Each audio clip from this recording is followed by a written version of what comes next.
I'm Gab, he's Jules. Blue skies over West London. Jules, this is it. Euro 2024 kicks off on Friday.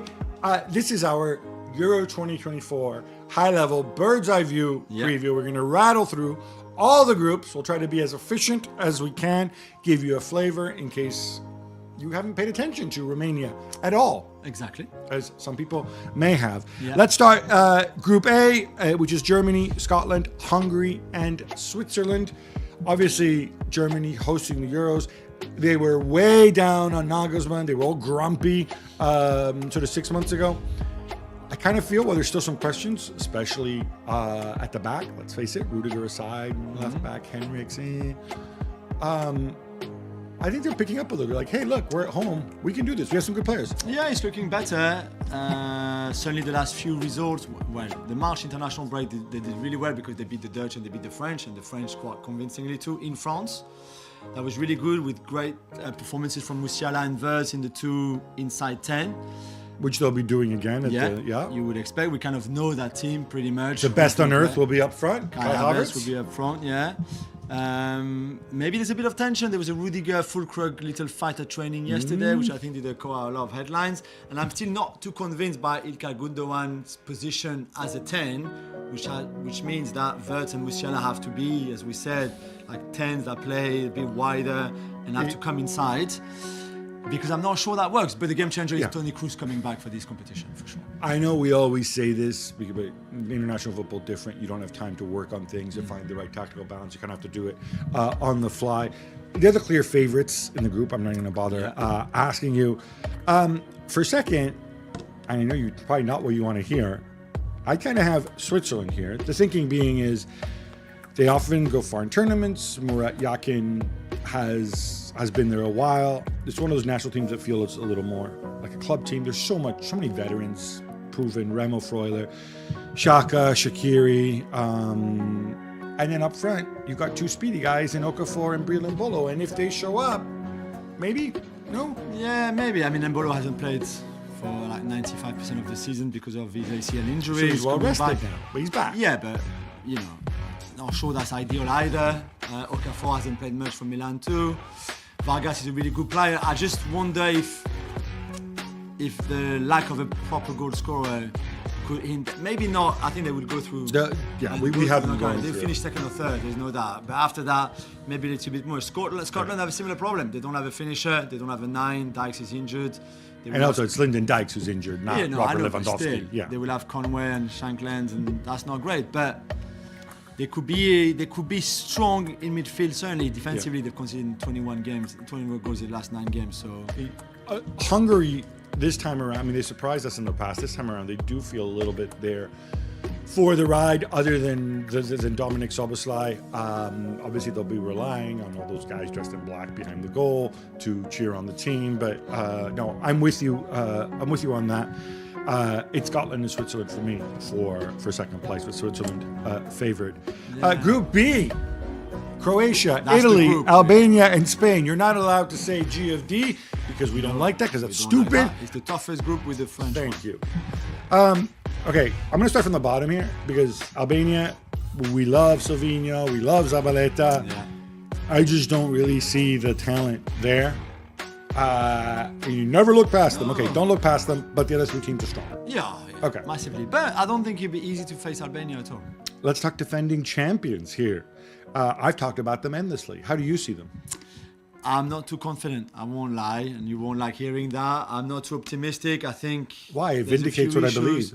Well, we don't know about Barella's fitness to start with, and I think a team without Barella is a very different team than the one with Barella, even if Fratesi scored a really good goal the other night, the winning goal. I thought they were not very good the other night. I thought Donnarumma had to make 2 really good saves. And 0-0. Defensively, I'm not sure how strong they are or how strong they can be. So I think there's still enough talent in that team to certainly qualify for the knockout session and then see and maybe be difficult to play against. I think they're very solid defensively. My issue, of course, as I mentioned before, is up front, where Scamacca, can he get the consistency, and can Chiesa actually be fit? Beyond that, you're in a world of Zaccanis and Retegis, and that's not a place you want to be.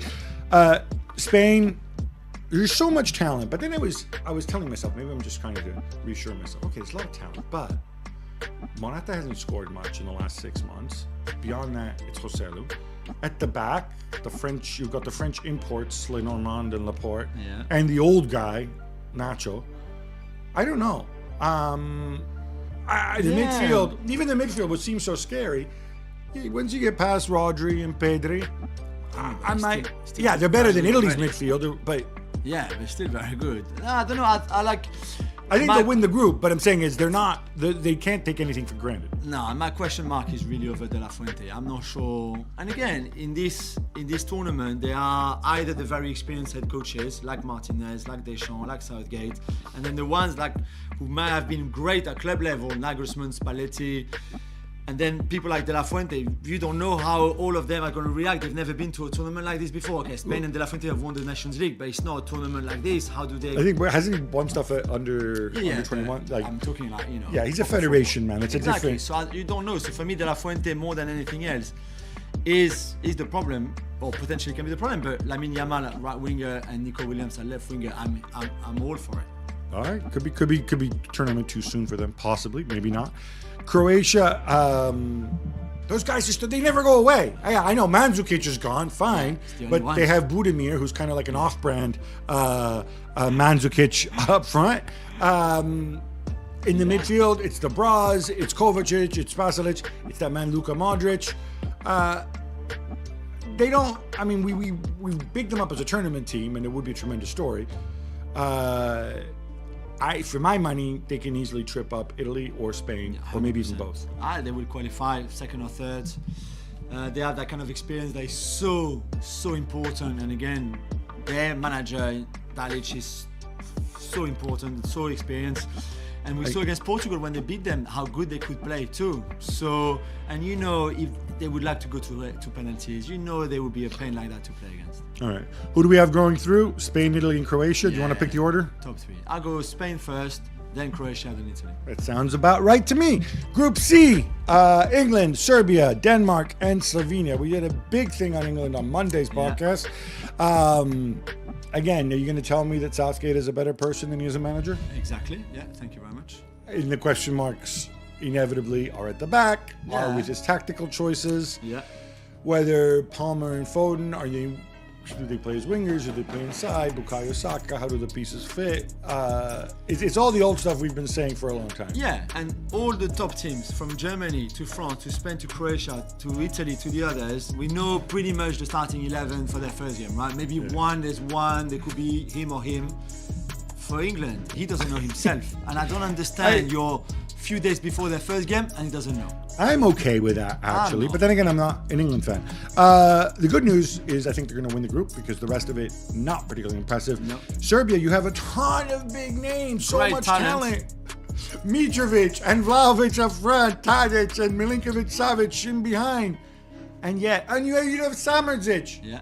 And yet, they rarely add up to the sum of their parts. Yeah, they never qualify for the knockout stages. The past, I don't think, is relevant to the present. They are the second most talented team in the group. Yeah. I think by a country mile. I would not take it for granted that they'll finish second. But then again, I look at Denmark and a bunch of experienced workmen-like defenders, not much creativity, a lot of weight on Rasmus Højlund. And Eriksen, frankly, still in there. Yeah, still in there. I don't know. I thought they looked okay in the two friendlies. I like Skov Olsen, who I think will have a big part to play because you're right, the creativity can only come from the two white players. Not Eriksen, really, apart from set pieces. Not Højbjerg, not a player like that.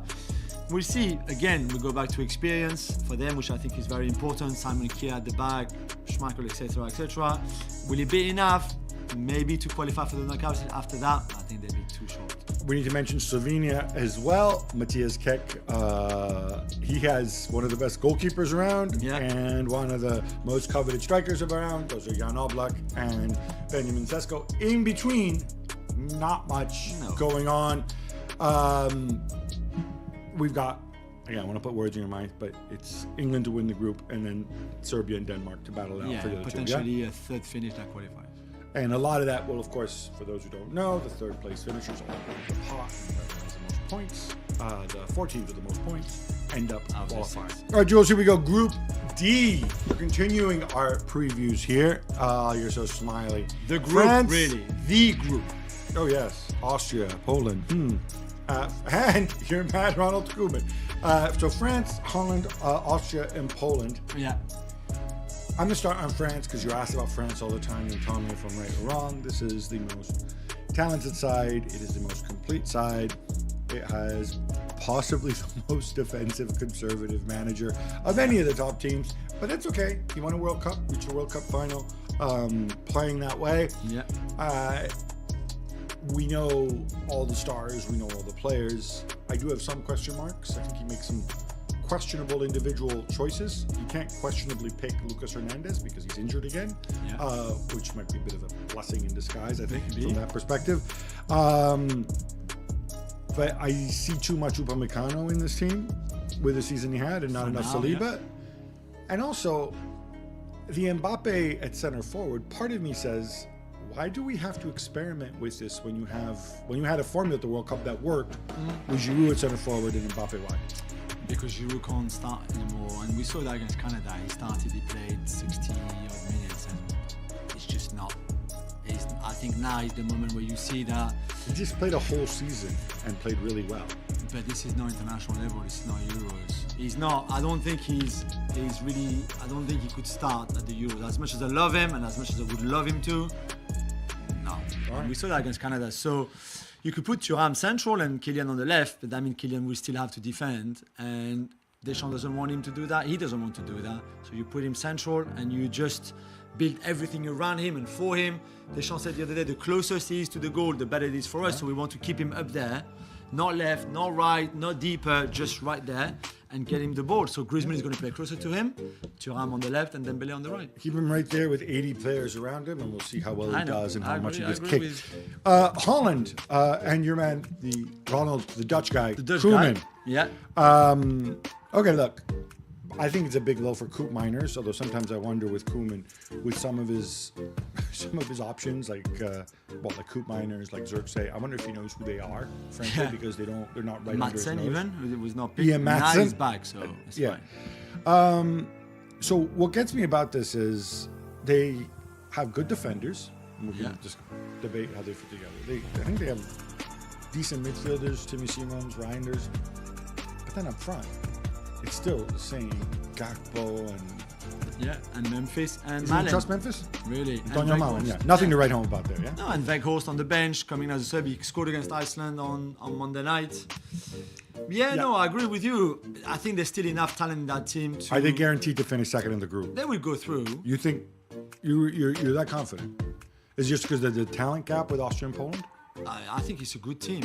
It's a really good team. I've watched the last two games. I was quite, to be fair, quite impressed by some of the things they do. Even with the Dutch guys as a coach, they build with the three. Gakpo plays left wing back. Dumfries plays right wing back. There's a lot of movement. De Jong missing the Euros is big. Koop Miners missing the Euros is big. But I think they've got loads of talent. Austria, Ralf Rangnick, the pressing machine. Obviously, David Alaba is going to be there. I looked at this, and it is one of those things. This is a blue-collar team. There isn't much in the way of quality on this Austria side when you're still relying on Marko Arnautovic up front and working hard. I think it's really hard to get out of a group when you're like that. Poland, there is more talent, as I view it. They just haven't played well in a long, long time. Yeah. And I don't know what condition Robert Lewandowski's in. They picked up an injury on Monday night. They lost Milik. They've lost Szyzewski as well, who replaced him. So decimated with injuries. I prefer the Austrian squad than the Polish squad, to be fair. I think there's more talent for Austria than there is for Poland. I think this is one group where maybe the third place team does not get through. Maybe. We have France and Holland first and second, yeah? Yeah. All right, moving on to Group E. Belgium, Ukraine, Slovakia, and Romania. I was talking about Belgium. My man Tedesco, one of... I don't know if we can claim him as Italian, but one of four Italian managers at the Euros. It's the old story with Belgium. You got wonderful talent up front. Depends how fit De Bruyne is, what he can give you, but you still have Doku and Lukaku. And in midfield, I know Penda in midfield, Tielemans, Onana as well. I even mentioned the Prince, Charles de Ketelaere. Yeah. But at the back, man, Vertonghen. I'm assuming Witzel might play back there. Yeah, that's why he's back. He had retired from. They're literally 72 years old between them. Yeah, and they're not Bonucci and Chiellini, with all No, respect. and there's obviously no Courtois behind them, which is the most controversial call here. Really, the only thing that we should focus on is why the fight between Tedesco and Courtois. Why is he not there when he's the best goalkeeper in the world? When he's proved his fitness now and plays the last 5 games of the season, it's mad. I think that It seems so petty. terrible. And you know who I feel bad? I feel bad for De Bruyne here because this could be his last major tournament. And to be deprived of such a top teammate as a result, when a tournament that Belgium I think could win, they'd be in the conversation with Courtois. Yeah, probably. Yeah. Ukraine, this is another team where I was looking through the players again. There is a lot of talent there. Dovbyk, the kid Sudakov, who everybody talks about, like the Trubin, the keeper. Zabarny, maybe isn't that good this year, but we know he's a good, is a really good Zinchenko. defender. Yeah, Mudryk. Zinchenko. Some people like Mudryk too. Yeah. But it just doesn't come together for Rebrov. Can it come together in this tournament, considering that the other 2 teams in the group are nothing to write home about? Yeah. So yeah, they would qualify because behind Belgium, they're the best, way ahead of Slovakia and Romania. Pace after that, and every time you see them play, they play deep, they play quite defensively.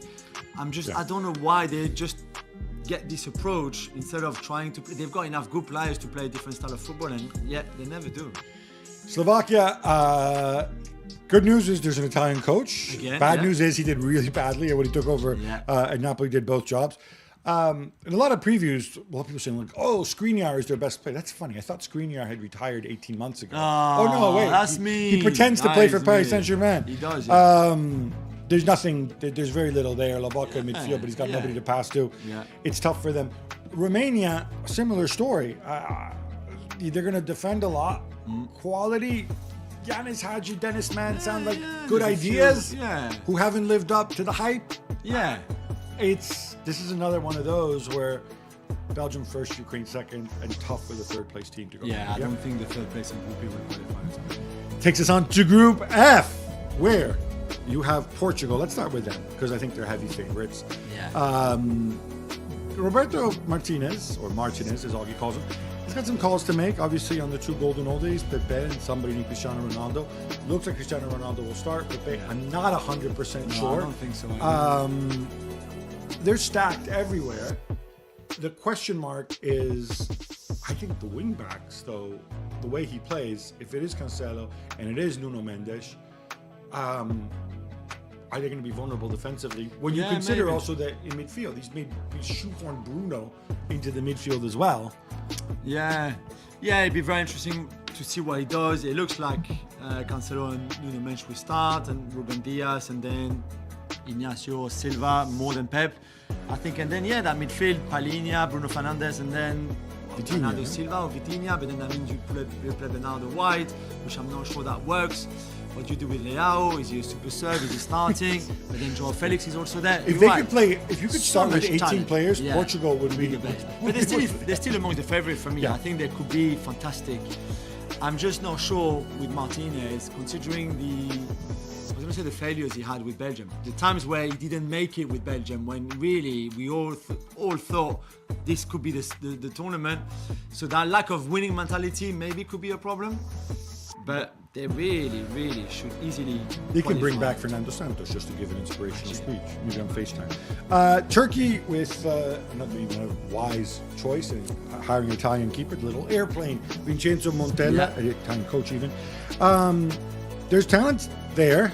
Çalhanoğlu, I think, can dominate games if he's fit and happy. And we've got the rising stars, Kylian Yildiz and Arda Güler.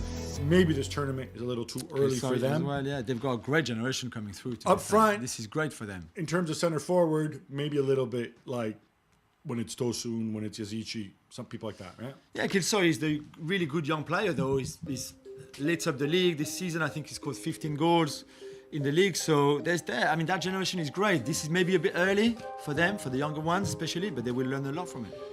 Czech Republic, it's amazing after what happened with their coach Solhavi, of course, resigning after they qualified, sending players home, accusing them of partying before a big game. Soufal is watching. Soufal, yeah. They have Patrick Schick, who can turn it on his day. There's Souček.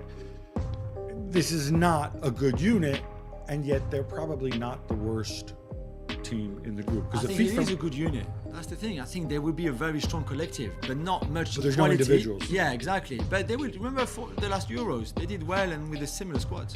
Comes down to them and Georgia. Georgia, another one of those teams, maybe a little bit like Slovenia. You have an outstanding goalkeeper. Yeah. You have an outstanding guy in the hole in Kricek Kvaratskhelia. And you have a coach who you really like, Willy Sagnol. Yeah. And there's not much else. No. Which is why they're the lowest ranked team in the FIFA Yeah, ranking. Niko Tadze, the Met striker who's done really well in The guy who used to be at Ajax. Yeah, exactly. Right. The last 6 months has been great for him. Right. We start from We with got- Kvaratskhelia, we'll see. We got Portugal and Turkey going through. Yeah, but I want There you Georgia go. to finish in the best stats. Center forwards.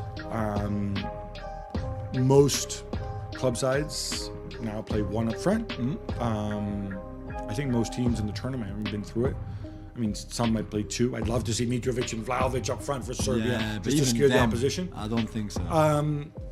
But it's an interesting one, and you can almost evaluate the teams in some ways through the center forward. And if we're going to do that, let's start with the guy who was the joint top goal scorer Yeah. at the last Euros.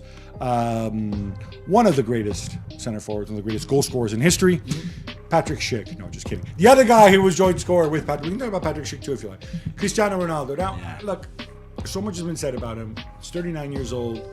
He's like 52, 53 goals this season in Saudi. And look, you can say, yeah, it's a Saudi league. Yeah, okay. He's still a ton of goals. When you want to cut those in half, it's 26 goals.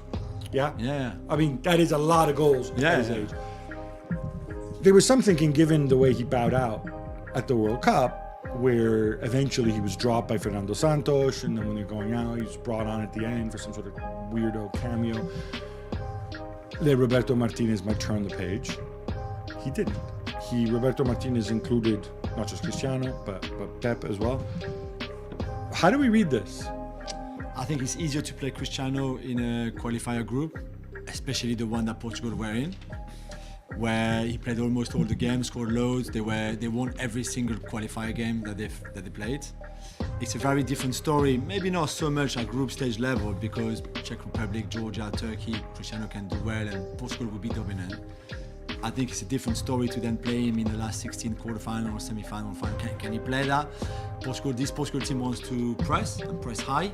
You cannot press right now with Cristiano Ronaldo. This is not what he does, and he's never really been a pressing machine. He's never really done that kind of running, and even less now at 39 years old. So for me, the question mark over more than maybe where you play Bernardo, who you do this, blah blah blah. It's more like what to do with Cristiano. And if Fernando Santos, who was like a father, like a second father to him, arrived at the decision to drop him for the good of the team, there's no reason why Roberto at some point might look at it and think, you know what, yeah, against Czech Republic, Georgia, Turkey, no problem. But now against France, I don't think so.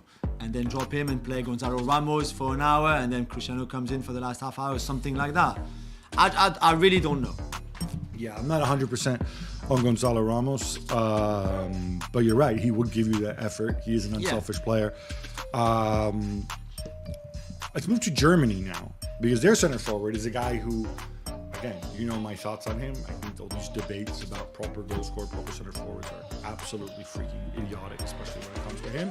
But they've had it at Arsenal all year. They're saying, oh, Arsenal should sign Ivan Toney. I'm talking about Kai Havertz, right? I think he has all the tools to be a center forward. He hasn't played his entire career at center forward. What I find interesting is the potential that they're going to have in their front line when, if you think of it in terms of a front four, you've got two creative, dribbly players who are going to start in wide positions, but really are number 10s, in Wirtz and Musiala. Yeah. You've got Gundogan, who we think is going to play higher up the pitch, maybe not. But there is a lot of interplay potential there, a lot of 1-2s. And again, Havertz has the technical ability to do that. Yeah, and I think for that, it's perfect. For that fluidity, for what Nagelsmann wants. Nagelsmann, who is obviously his favorite system is the 4-2-2-2, which I think he would love to play in a way with that front four. Like you said, you can have 2 and 2, really. Is this enough to win these Euros? when you play against very strong defenses, for example, when you maybe need more of a cutting edge than just 4 super creative guys, because Kai Havertz is creative, Gundogan makes those runs, but he's also can bring creativity. Same with Wirtz and Musiala. Is it a bit too lightweight? I mean, and I know Fulkrug can play, but Fulkrug also needs crosses, which Kimmich and Mittelstadt, or whoever plays on the left, is not going to provide. So they want to have that. Right. So I find that, again, we said earlier, Kroos is the game changer. Of course he is. There's no doubt. But that front four, like you said, would be very interesting to see, because if they don't click really together, then they will obviously have a And also Cruz, let's face it, he's older this season. He's played a lot this season with Real Madrid. Those big switches to Vinicius one way or Carvajal the other way or whatever, Germany don't have the players to do that either. You know? And if you want Musiala and Wirtz to be there, then you lose a lot of what they're really good at more centrally, Croatia, we talked about sort of their center forward situation. Budimir scored a ton of goals. Yeah, for you Osasuna. love Budimir. Well, the way I look at it is the way Osasuna played last season. You know, he got limited service. He's got all these ballers behind him, and the Bras and Kova and Modric. Could he be a breakout where they just feed him? Yeah, I think so. And to be fair, you also have the Kramaric option. If Budimir doesn't work out for whatever reason, Kramaric can certainly play central. He also had a good season in the Bundesliga, and you can find somebody else to play wide, where Kramaric is going to play now, but more as a second striker than a proper winger. So I think Budimir, Kramaric could work. But again, it's not Mbappe, it's not Kane, it's not Cristiano. Italy's center forward is Gianluca Scamacca, which I guess is good, because if Atalanta hadn't had that run late in the season, then I think Retegui would probably be starting up front. Which again, nothing wrong with him, but it's a guy who scored 7 goals for Genoa. Was out half the season and naturalized, which is again fine, but kind of like cheating a little bit when people do that. It's funny because when he was 18, 19 years old, he was another one of those guys who was hailed as next big thing. Yeah. And then he kind of lost himself, and people like too many tattoos, to, you know, a family that's too involved in his life, thinks he's better than he is. I like the fact that he's playing regularly for a Champions League caliber team. In fact, Champions League team at this stage, a team that wins the Europa League. Has he turned the corner? Has he calmed down? Is the West Ham season behind him? Yeah, maybe. I just think there's a bit of unpredictability now with Scamacca. And remember back in March, Spalletti was not happy with him because he said when he comes with the national team, he wants to play Call of Duty and the PlayStation all the time instead of focusing on the team and what to do on the pitch. So I'm not sure if the attitude is always right, but certainly the momentum and the confidence he would have had for the second half of the season with Atalanta, carrying into this tournament, really, that's a massive asset. The first half of his season was actually not that good. The second half was brilliant. So could he step up? He has to. There's nobody else. I know, but then this is a team that plays differently to Atalanta as well. And very differently. Very differently. So, I don't know. Will Scamacca depend a lot on Chiesa and Chiesa service and Chiesa creativity? Chiesa being on the pitch, which we don't know. Yeah, and if that's the case, then I think we can be worried, because with Chiesa, again, we just never know what kind of Chiesa we will see anyway. Yeah, it should, again, knock on wood, you don't want it to happen, but should Chiesa go down rather than getting lost into a mess of Zaccanis and Orsolinis, and I think that's when you play Pellegrini on the wing and suck it up there. Spain, Alvaro Morata, who, it's funny because he's one of those guys who he misses goals, he misses easy goals. Yeah. But then you look at the package, and he's tall, he's athletic, He's got everything. he's skillful, he's handsome. He's quite quick as well. He's very quick for a big guy, yeah. For a big guy at that stage of his career Sure, as well. for sure. I think he reads the game so well. He's such a great passer. There's an alternate history where Real Madrid never let him go. Yeah.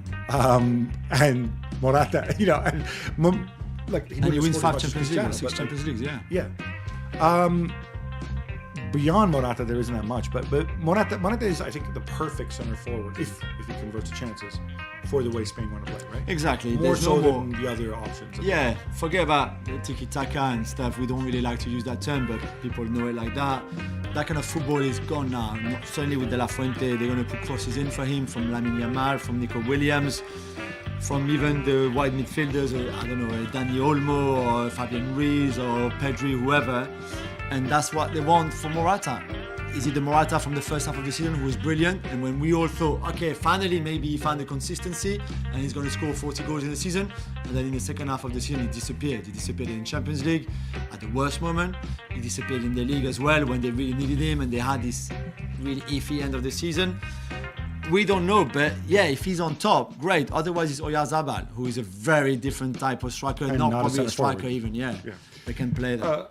England, I have Harry Kane. Yeah, and Watkins and Tony. Right, but we don't think he's ever going to play a front two Why unless would they're you- losing, right? And why do you take 3 number 9s? It's different I think they're profiles. the only team. I think he took them because he likes to have 26 players. Because if they go a goal down, or maybe depending on the opposition, should Kane get injured, he wants to have an option of 2 different profiles of players between Tony and Watkins. You know my issue with 26 players in your squad, yeah? Have I told you my issue? Well, you're gonna be like, there's too many. Yeah, I mean, it's very, very simple. And that's why I think a lot of them have taken 25. Like the Dutch are back to 25 now, like the French are 25. 26, you've got 3 goalkeepers. That's 23 outfield players, right? If you want to do drills by teams of 4 or 2, 23 is a problem. If you want to do practice game, 11 against 11, okay, this is not my explanation, it's Deschamps. You're clearly not happy with Deschamps. I'm not a big fan of Deschamps, as you know. How I can think you half of argue- what he says is nonsense. So, look, So, he- hang on. So you've got 23 outfield players. Yeah. You want to play 11 aside. Okay, so first of all, you don't play 11 aside. But second of all, Who doesn't play 11 what? aside? Well, All those teams- all If those you only teams have actually- 23, I'm sorry. If you have 23 players, right? Yeah. The perfect Deschamps-sized squad, right? What are you going to do? You're going to play. You're going to play 10 outfield players, and you're going to have your third goalkeeper just sitting. What you can do, Yeah, referee. you've got 3 goalkeepers. Okay. In the real world, during a tournament, there's always somebody who's getting treatment, who's training on their own, who's doing something else, right? Secondly, you're not always going to have a balance, and you've got 2 right backs, 4 center backs, whatever. And No, it's you're just gonna- an extra player that you don't need. You've got 23. you have more options to try different things. When you have a 23-man squad, when you're in training camps, you're always bringing in assistant coaches, young players who you have along for the ride to fill out. On those occasions when you feel the need to do 11 to 11, which, by the way, as you know, most teams really don't do that often. So I don't see the point here. You know, I can see the point massively. You don't need 23. There will be one. You do the drills where you've got teams of 4, teams of 2, or teams of 3 if you get 24, for example, and you've got 1 left out. Why would you have a player left out? Why would you have a team of 5 and teams of 4? Why a team of 4 and there's all always the other players teams of left 3? out because not That's everybody true. is fit That is not for true. every training That session. is not true. You can't start a competition by thinking, oh, I need another player because somebody will be in the gym or with a doctor. This is This is not degenerated into a conversation No, but about it's true. training Like techniques. the 25 players makes far more sense than 26 in your squad for just a simple reason of numbers. All right. Let's true. agree to disagree on that one. So yeah, 3 strikers for England. Harry Kane is a bit special, yeah? Yeah. I wonder, is it going to be a bit different? Again, I'm assuming Saka will start and Foden will be in the middle, and then maybe on the other side you'll have Palmer, I guess, or no, Gordon on the left. Anthony Gordon. He's ready to switch it up. The nice thing about Kane is he's so versatile and he's so, I think, so intelligent that whether he plays as an out-and-out striker, waiting for service, whether he drops off, lets people run off him, he can do that.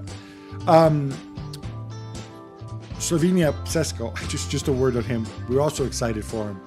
They got to get him the ball, and this is the issue. This is going to be the issue for Slovenia. Like, Do you think it'd be harsh if we judge him on this competition, or we should? We should look. I think you we should can look at him. You can judge his personality on this because it's completely different playing here than Yeah, look, yeah. He's played at what, Leipzig, and before that he was at Salzburg, right? So he's playing for these uber dominant teams who've got 100 are just much better than the opposition all the time. He's got a billion players around him.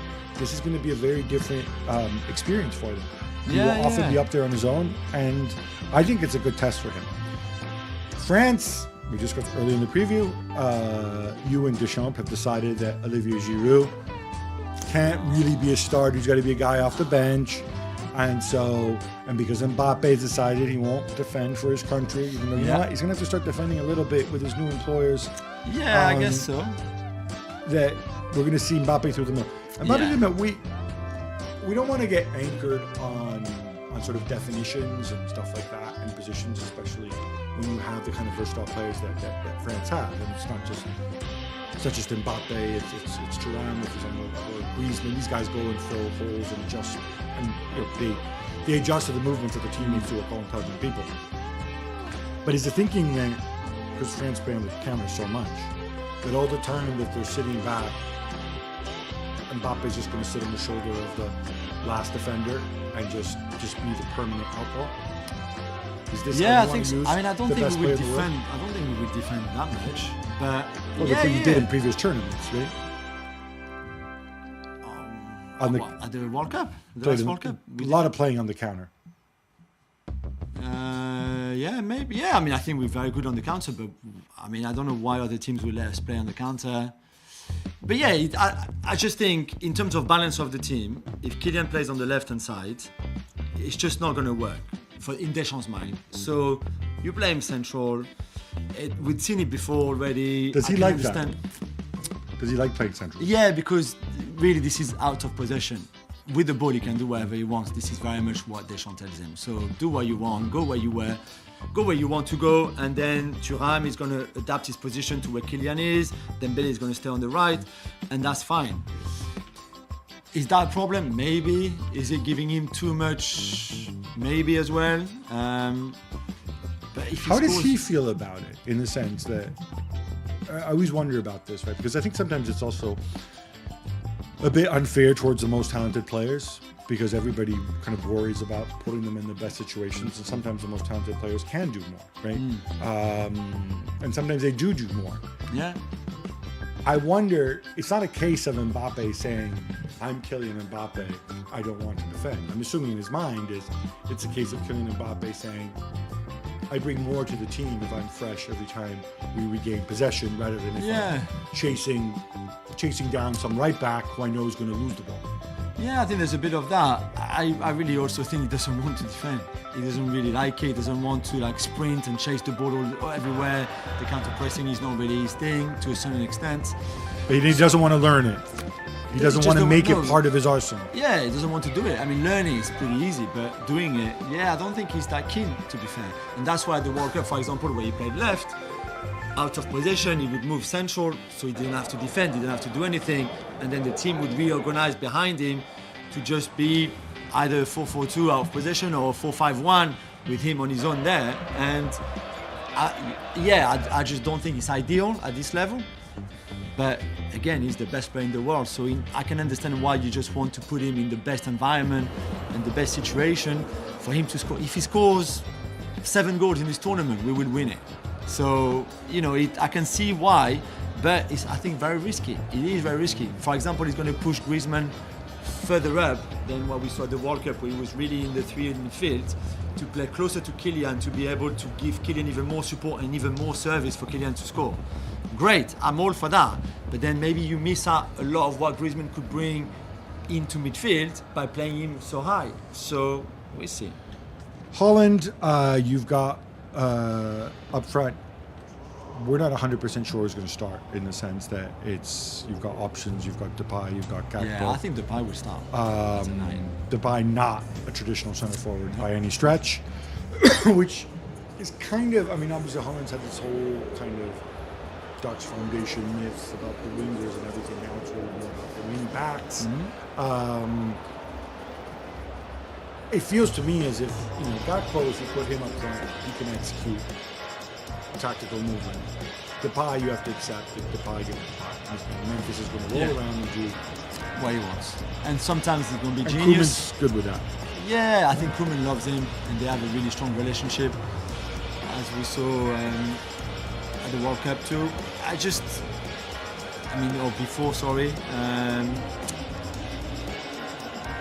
I'm all for a Maverick player in there, because I think he can make you win games and win maybe and go far in this tournament. So you need a bit more structure to his game at some point, probably. I mean, even the white headband that he has now, which even Koeman is not too keen on, but let's say if he's allowed to keep it for the tournament. For me, if I'd be questioning, to me, Holland was built for front good with the body moving around somebody else. The problem is the other. It's weird, yeah. I mean, there's no Gakpo. Robert Lewandowski, I'm pulling. I think he is one of the greatest strikers that we've seen. We are coming to an end. I'm assuming this will probably be his final tournament, although never say never. I kind of feel that he really hasn't had his tournament moment. It's not a great Poland team, but it's not a terrible Poland team either. I know they haven't done well over the last 18 months when they played, but friendlies, qualifiers. You don't think they can step it up? And then does it impact Lewandowski? Does he have to? I don't know. I just think if he hadn't done it at the peak of his career, ain't gonna do it now. It's not now the season that he's had. He picked up an injury on Monday night, and we don't know how bad it is. There's a few big players in this team that are not there because of injuries too. I really doubt he would have gone to. Belgium, let's talk Romelu Lukaku, because again, every time I look at it, I don't have the numbers in front of me. I'm sure Felicia said since he's making the he's going to tell me in my ear in a second. But Romelu Lukaku scoring well. He's already around 70 goals. It's just unbelievable. Team. It's right? bad. It's Messi, Cristiano, and for a guy exactly. who's most definitely not Messi or Cristiano. Yeah. Again, this season. So was that 85? Did you say, Freddie?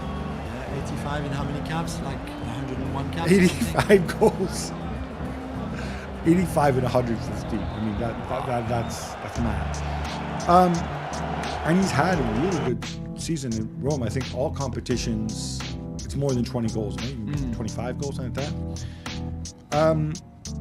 He's got Doku feeding him, De Bruyne feeding him. De Ketelaere in there somewhere doing whatever, potentially Trossard, potentially Openda to take some of the. There is a lot there. Is there a risk when you got so much talent that because you have this giant man in the middle, he becomes the focus and the others don't play? Or if you're smart, can you actually play to your advantage in the sense that people have to account for Lukaku? And he's shown that he can be a very unselfish center forward as well. Yeah, completely. No, I think this is the idea. I think you go with him and you kind of follow him, and I think he could easily score a lot of goals in that group with Romania, Slovakia and Ukraine. It could be like 5 or 6 at the end of the group stage already and having that kind of momentum. I wouldn't be surprised if in the end he finishes top goal scorer, regardless of how far Belgium go or not. But you could see this is the kind of games where he scored, right? Of those 85 goals, he scored already for Belgium. A lot of them are in those qualifiers, Nations League, etc., etc. Yet, as we saw in the last World Cup, he was in a very different place, obviously. Completely. And he got on the end of all those chances, which is another thing that... It's just the lack of efficiency. Yeah. If he gets on the end of those chances this time around, I have to think he will convert them. I agree with you. And I think that's when Belgium can become really scary. I'm really curious to see what he can do in this World Cup.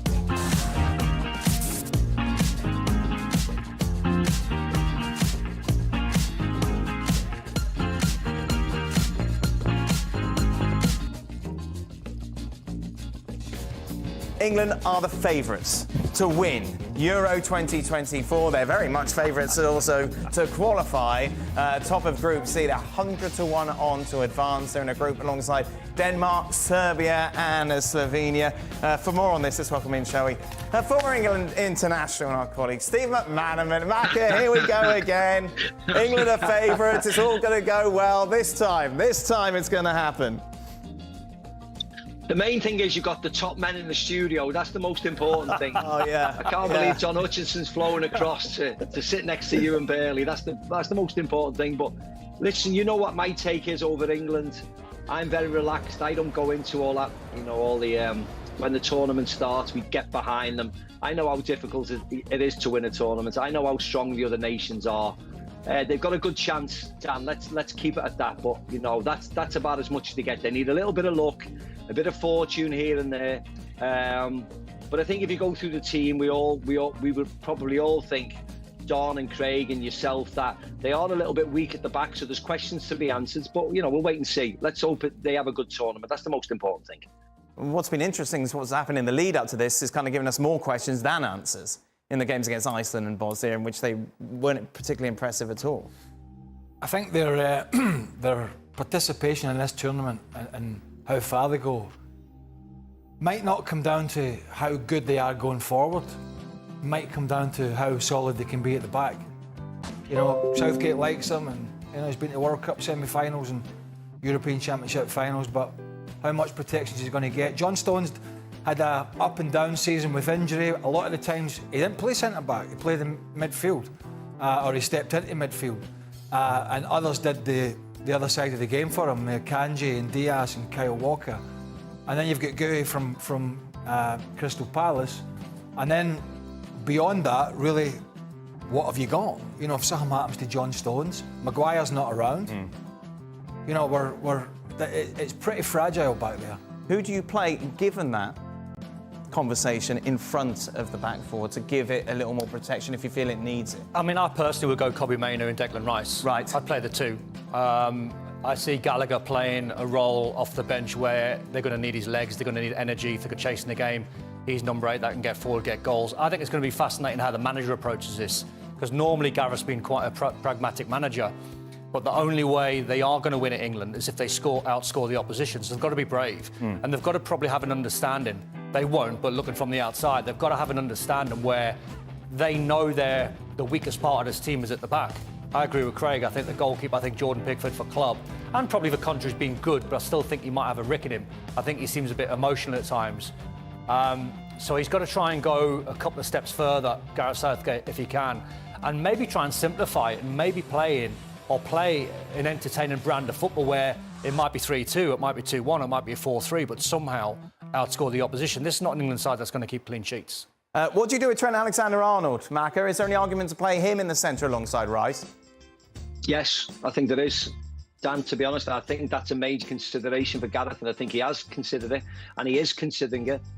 You know, I've been working for ESPN for a long time, and in 2018, I bemoaned the fact that they should go out and try and kill teams off when they were 1-0 up at half-time to Croatia. I did it at Wembley when it was, you know, a very partisan English crowd during the COVID times. We should have finished teams off.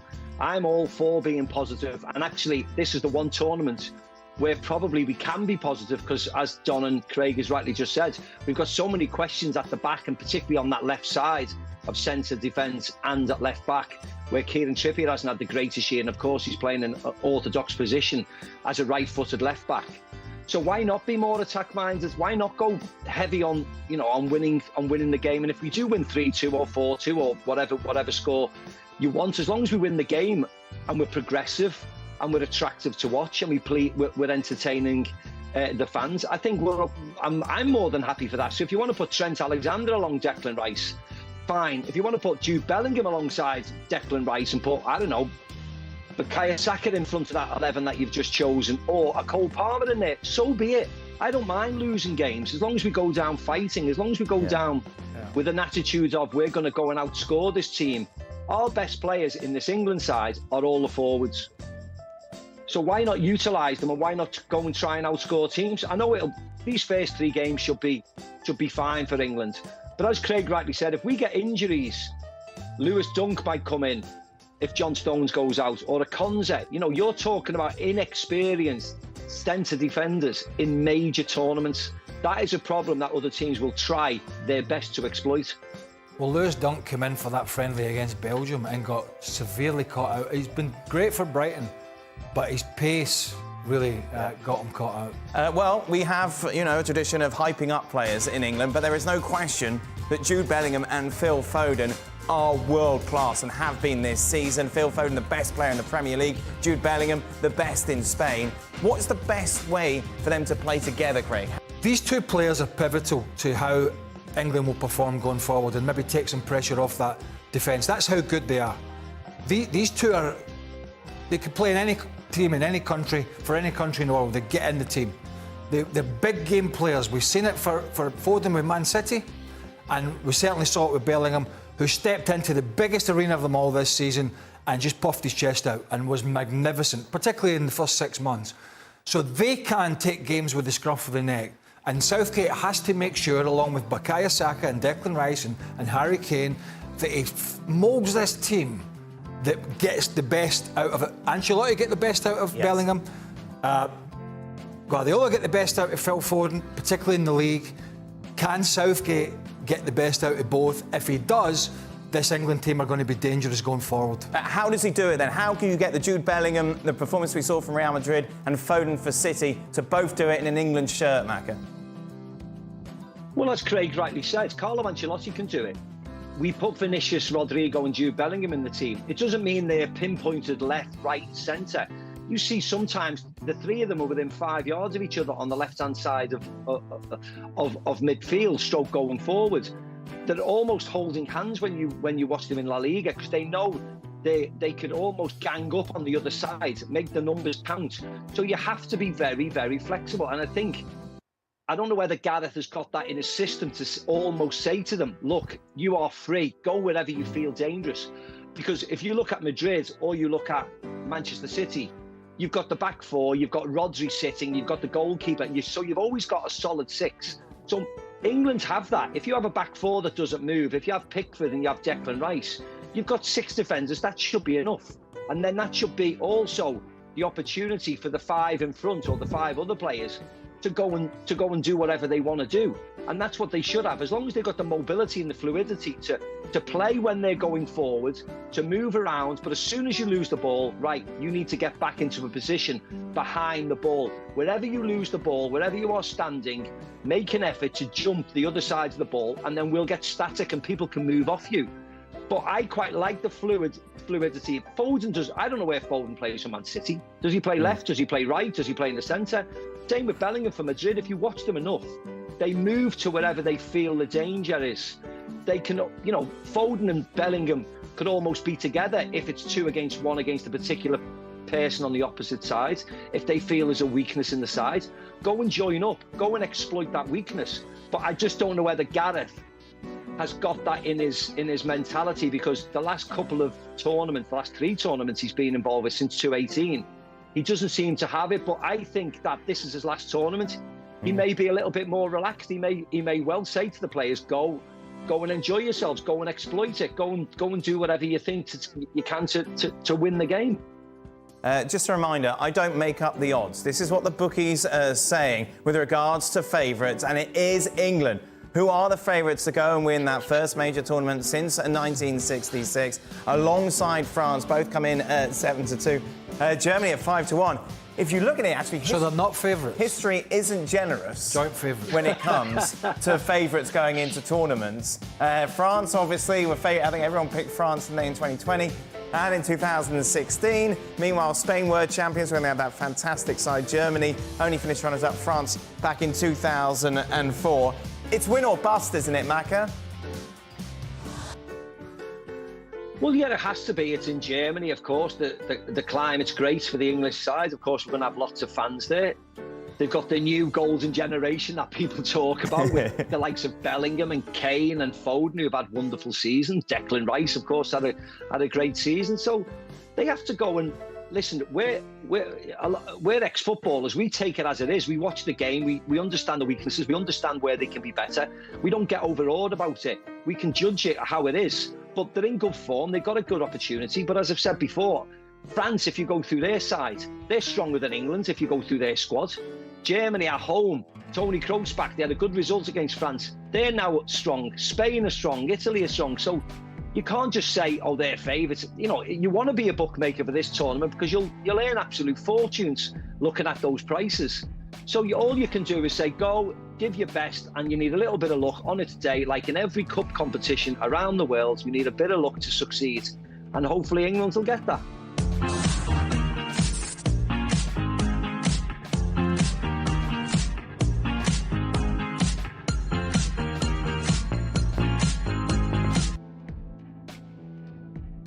The big question. Roberto Martinez, of course, the Portuguese coach. What do you do with Cristiano Ronaldo? We saw him score twice, didn't we, in that match against Ireland midweek. He's got 130 goal, incredible record, in 207 international matches. Does Martinez start him, Jules? And does he have the guts to drop him if necessary? That's a really good question. I think he will start him. He will play that first game in a group again. We talked about the group for France, etc. I mean, this goal there is prime Ronaldo at his best. And yeah, maybe the defender could do a bit better. This one doesn't almost count. But he looked sharp, you're right. You start him, it's a group where it's good. It's a good group for him. The question mark is when the level is going to get higher of the opposition. Can he still do it against France, against Spain, against Italy, against Germany, all of that, against England? Can he still do that at 39 years old? I'm not so sure. Fernando Santos dropped him, obviously, at the last World Cup in Qatar. We've put here a team. I mean, it was really fluid the way they played against England. So it might be slightly different to that. Leao played more as left winger, really.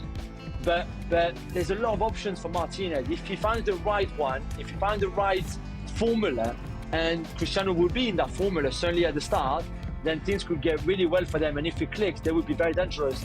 When the opposition gets better, I'm not sure if Cristiano can still do it. And by then, Martinez would have to make the biggest call, really, of keeping him or dropping him. Help or hindrance? Well, no, he's a help. That amount of goals and quality is a help. If decisions have to be made, and he plays ball. And listen, that scenario might not arise. You know, they're probably going to get through the group. Then when we get to the more elite level, that's a different ball game, as Joe said. But he's not a hindrance unless he's a nuisance. And I'm not suggesting he was at the World Cup, but he certainly wasn't a happy bunny when Fernando Santos dropped him and all the cameras were on him. So yeah, I mean, if he's in form, Martinez is hoping he's in form. Doesn't have that problem.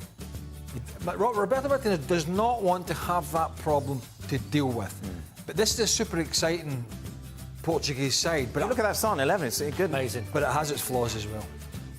Particularly at the back. You're carrying a 40-year-old plus defender. You've got Pepe then. You've got a 39-year-old up front who's playing in Saudi Arabia, and you've got Pepe at the back who, you know, Mother Nature has to be catching up. The record hasn't been great in major tournaments, of course, since they won 2016, John. When I look at that potential team and subs, though, I think what you have to do with Ronaldo, and Roberto Martinez will know it better than anyone, is you have to surround him with legs. And you'd say to Ronaldo, play the width of the 18-yard box. And then you've got people like Bernardo Silva, you've got João Felix, you've got Rafa Leao, who can all do the leg work. The interesting thing, and I agree with Craig, is what will he be like? And I hope he's good. Because if it is his last tournament, I wouldn't want to see Ronaldo throwing a strop if he did get dropped in the last 16 or the semis final, whatever it may be. I'd like to see if it is going to be his last tournament, go out well. And if you're going to play, he'll contribute for sure. But if you don't, make sure you still contribute to the side. Here's my tip. Oh, OK. Right. Get ready, everyone. Focus. No.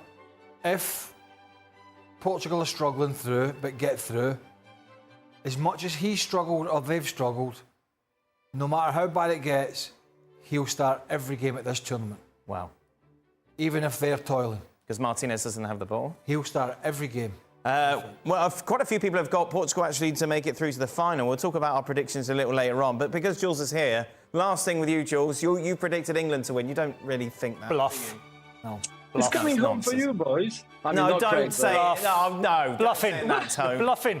Say in that tone, Don. Jules, it's poor. You've got a great team, great squad. You've got Southgate, but you know, Bluffing. players can. Look at him. Yeah, he doesn't mean that. Worst Not- poker player ever. Exactly.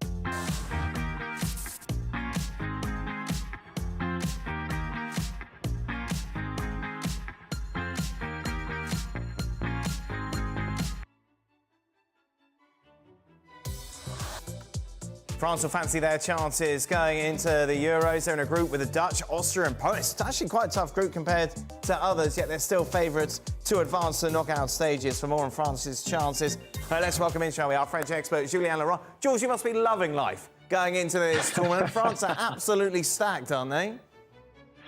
Yeah, it's a good squad, of course. There's the best player in the world in the end, Kylian Mbappe. There's, I think, very likely the best national team head coach in Didier Deschamps. Certainly what he did in the last 4 tournaments, taking this team to 3 finals, is pretty special. So, of course, I think the optimism is there. Maybe the biggest weakness is that sometimes we can take things for granted, like in the last Euros when we were 3-1 up against the Swiss with 10 minutes to go and we thought this is easy. Let's look forward to the quarterfinal against Spain. And in the end, they came back and won on penalties. So we'll have to be careful. But yeah, on paper, I think we deservedly are one of the favourites. Can I ask a stupid question, Craig? Oh, well, do what you normally do. Is it better in some ways that they've got a tougher group in that you kind of have to focus straight away to come together, as opposed to other groups that we've discussed previously that, let's face it, you don't have to be at 100% to the top? Yeah, That might be your best question ever. Well, it's not difficult. yeah, I think so, because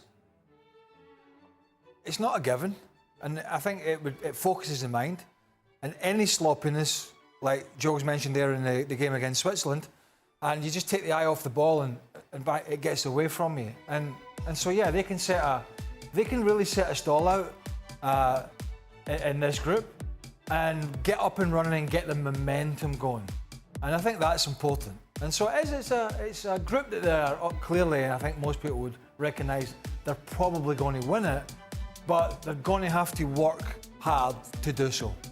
It's a proper team, isn't it? It's a proper team. I always think when English guys talk about England, I think they're very insular. You know, you could look at that French side and people say Pickford, Mike Magnon's a better goalkeeper, Harry Kane, Kylian Mbappe, Phil Foden, Griezmann.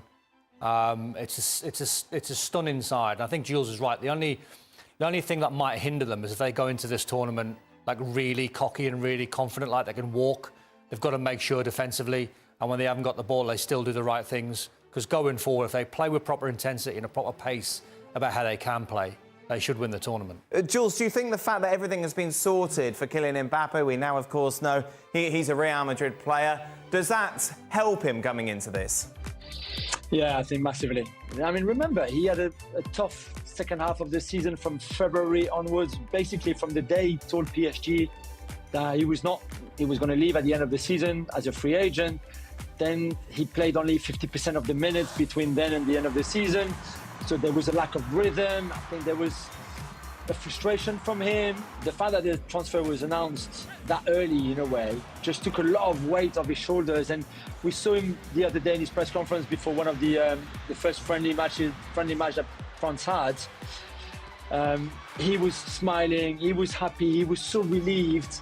And also, it's not just that. It's the fact that he's a Real Madrid player now. He will be soon, when from July the 1st. And I think this just makes him really, really happy and really excited. And this is a big tournament for him. One, because he's the France captain, and this is his first tournament as the national team captain. And this is big. This is everything is around him. So this is Zidane in 2000. This is Platini in 1984. This is where he's at now, really. And the second one is, this is his first competition as a Real Madrid superstar, as a Galactico. And I think the last thing he wants is to have a bad tournament and people start talking and there's this and that and okay, but maybe this is not the signing that, all of that. No, he doesn't want that. So he wants to deliver and be really at the top for all those reasons. And again, he knows that a win in these Euros brings him even closer to the Ballon d'Or. And again, let's not forget, in a season where he won the domestic double, which is okay, Champions League semi-final, they should have gone to the final, they didn't, that was a disappointment. Winning the Ballon d'Or is also one of his dreams. And if he wins the Euros with France and he shines here in Germany, it would be his.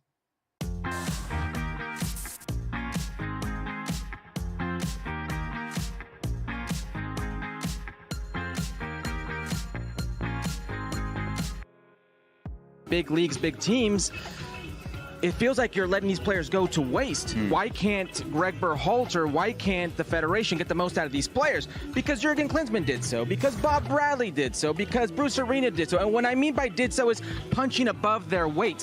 When have we seen this U.S. men's national team punch above their weight? I think that's the displeasure amongst fans and pundits. Yeah, look, Dan, if you want to say that the U.S. isn't as good and their players aren't as good as the elite, I think that's a totally fine assessment. That's reasonable. That's normal. There's not American fans that would fight you on that. The question here is, one, is Colombia elite? And are they 5 goals on you elite? That's the reaction here that we're seeing from U.S. fans, the frustration with Greg Berhalter. This U.S. team may not be as good as Colombia, but they're not 5-1 at home worse than Colombia, Dan, and that's where you're seeing the upset reaction from the fans. Am I barking down the wrong string? Well, with this guy's, yeah. Look, I'll go back to the game against Jamaica a few months back, where it was essentially the B-C squad for Jamaica. They had all sorts of injuries, and they were outplayed, the United States were, by that Jamaican team, and we're fortunate to win that game because at the end it was a known goal, a deflection that actually allowed this game to go into extra time, and eventually the United States won the match. And all of that was sort of put aside because they went on to beat what Seb would know and admit is a very struggling right now Mexican national team. And so it was like, well, it's all good. We forget about what happened against Jamaica.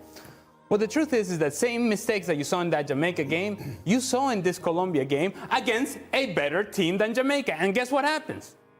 You make the same mistakes against better players, against a better team, and you get destroyed. Both the manager for the stubbornness of continuing to play this way, and then you also get, I think it's right to question the quality of the players to try to play this way, to not make adjustments on the field and adjustments on the run and say, look, listen, we can't be doing this. We can't continue to make these mistakes and think that we're going to get away with it against a team of the quality of Colombia, who, by the way, as good as they have been in World Cup qualifiers, Colombia is a good team, not a great team. The United States made Colombia look as if they were 1970 Brazil, as if they were 1988 Netherlands, as if they were the top of the top. Colombia's up and coming. They have been good in World Cup qualifiers, but they haven't been this good, or certainly as good as the United States made them look. Can we just see the starting 11 again, who played against Colombia? You take a look at it, Stevie. You've got Matt Turner, who's not playing, who got dropped. Tim Ream got dropped at Fulham. You've got players who just are not fulfilling their potential domestically. So why do we expect them to come together at an international level and all of a sudden turn it on when they haven't been doing it? And I know Herc will be saying, Pulisic, yes, most definitely, excellent season for Milan. But Kenny as well, good for Juventus. Tim Ware played well, but he's not playing that position. But outside of that, you've got the likes of Gio Reyna, not in the Borussia Dortmund starting 11. So I think the biggest problem they have is that they don't tailor the way they play to the opposition. You know, for some reason today, and I think the majority of the blame has to be with the manager, because he's encouraging players to play out the back who might not be the best at playing out the back, but it's the old, if it goes wrong, I'll take the blame. Now, at the end of the day, it's about competing and winning games. So you have to tailor what you do to the opposition. And I don't think Berhalter's doing that. All the teams that the boys were talking about earlier who were successful in World Cups and everything else, they weren't going to the World Cup to try and prove that they were all silky Pele's and all these fantastic players. They went there to win a game. And the way they won the game was because they were tight and they gave everything and they were organised and the tactics were right and they didn't give much away. There was none of this expectation of playing like Brazil of 1970, where it seems today the fans think they should be doing that, the manager seemingly thinks they should be doing that. And I think half the problem is today, your modern player doesn't understand how good he is or how bad he is, and they expect to play like that.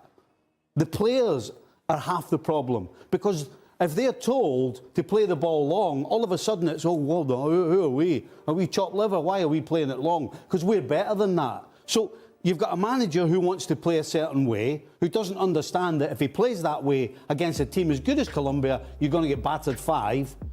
That's the first thing. But again, I'm going to guess, because I don't know, I think he's up against players who don't want to play the ball long, who want to pass it out the back, who get this snobbery about world football, and we should be doing this and we should be doing that. When actually, you know what you should do? Do whatever it takes to maybe not win the game, but be competitive.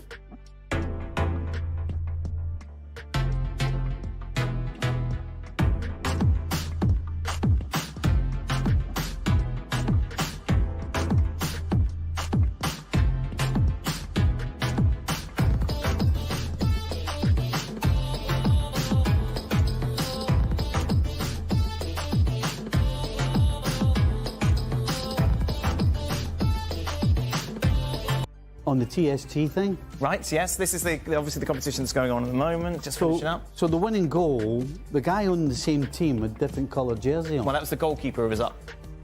Oh, all right. Because they take. So was it only 2v? Was it 2v1? Yeah, because they take off players. They take players off every 3 minutes. When they get to target score. And then you get the target score. I was trying to figure out why has he got a There we go. 2v1 from 7v7. No, that was the ref. Stevie, that was the ref. He helped plenty. He had enough. He had dinner reservations. That was it. Speaking of dinner reservations, Mario, look at him. Looking very suave today. So it puts about 15 years on him, though. You say he looks old. I thought it was his dad. Wow. Oh, wow. Stevie. Are you getting married or what? No, I'm not getting married. You know what is happening? It's just I'm raised well by my mom and now my 2 sisters. I just showed me my brother. Sometimes you gotta turn up like this and sometimes like that. I see. I like it. Were you at church before this? Mix it up. I like it. Hey, you look great, Mario. No, you look very smart, but it's just... Thank you, Ali. Well, listen to his answer. He says sometimes you've got to mix it up a little bit. I think you're shining and glistening. You're look Italian great. today. You're all hands everywhere. Great, hand doing this, hand Everything doing is this. impossible. There you go. I can do it all. It's arguing with Serbia. It got me going. You got really frustrated. The both of you took the hump big time. Well, it's because he wasn't answering my question. I know, but see, what people may not see on camera when they go off to Seb and Herc, right? His face. It's your face and then throwing yourself back in the seat. Look, just answer my... Don't go on with your own questions. It's not Football America's now. Answer my questions. Anyway, lovely. Stevie, no player in the England squad can open up defences like Trent, and he's also the best set-piece taker in England. Do you still believe he shouldn't start? Aren't we doing opponents' defence a favour leaving him on the bench? Well, the first thing is, I didn't say he shouldn't start. I just said he won't. Right. And So the reason shouldn't he start? won't...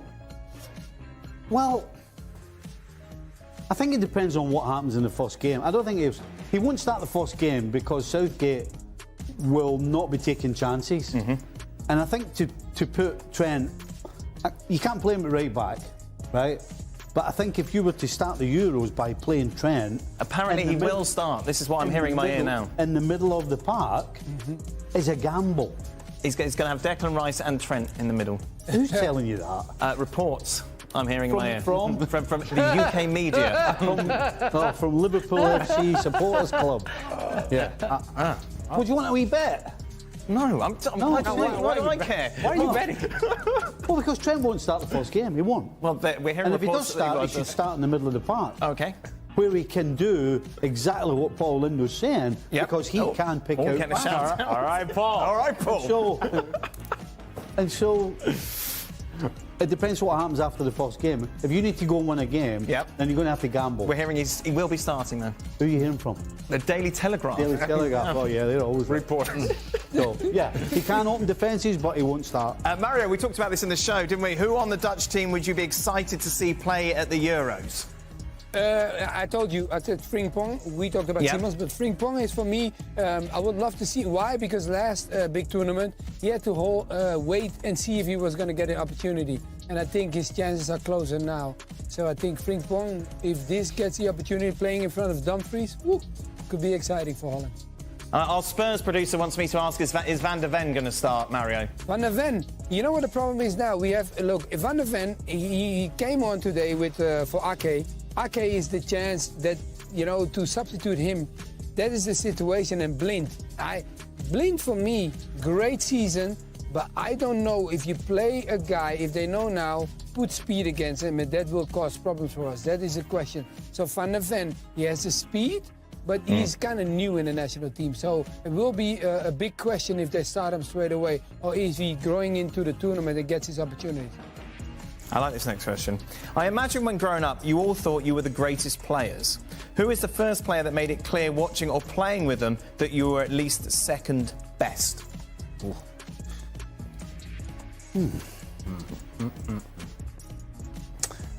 Frank, did you ever come up and against anyone who you thought was second best? No, never. Of course not. No, I would have never been I would have never been world champion if I thought I wasn't the best. No, did you I win the World Cup? I was the best. Wow. Yes, yeah, something like that. No, but you know what? I always thought I was the best to push me to the limit.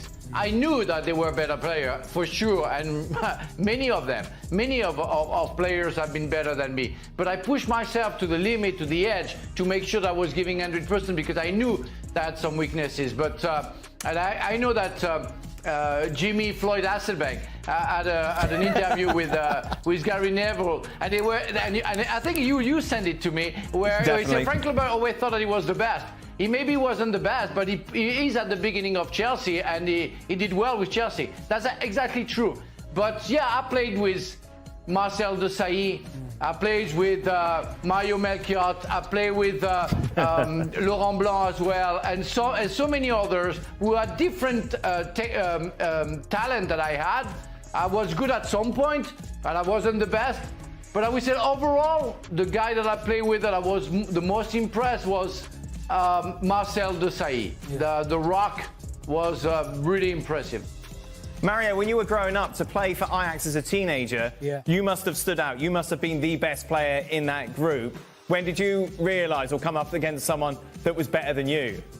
Like in the youth team, right? You don't always think that you are the best. But you know what the thing is that you make sure that you have the best spirit and fighting spirit and belief. I think that is what you have as a young boy. I don't want to say that I was the ultimate star in my youth coming up into the first team, but I definitely had one thing, and that was the belief and the determination to make it.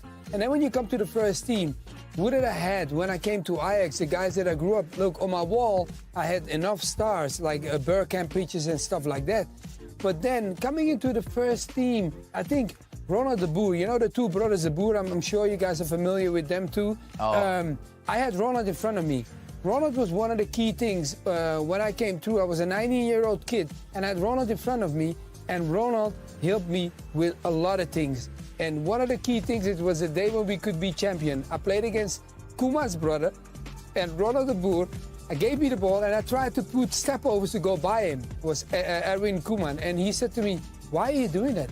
He cannot run with you. Just knock the ball past him, cross the ball, and we score, and we become champion." I did it 10 minutes later. He looked at me, he said, "Now we're going to be champions." And we won. We became champions of Holland. So Ronald de Boer had a big effect on my career. What about you, Ali? Yeah, so as a kid, as the question presents the case, that you believe you're absolutely completely better than everybody else, right? And then we played a national tournament in Venezuela, me representing my state, the capital, Caracas, and then Juan Arango was from the state of Aragua, which is about an hour and a half from the capital. And he was as dominant then as he was when... How old were you then? We must have been about 12 or 13 years old. Okay. Man, he was, even back then, he was special. Right. But obviously, you lose track of who these people are. You just know that you just played against a guy who is special. Sure. We won the game, the championship in penalties, but he was the best player by far on the field. But the actual realization that, maybe I'm not quite to the level I need to be. I was a hold-up player, right? But smaller in size, so a lot of it was about my body positioning.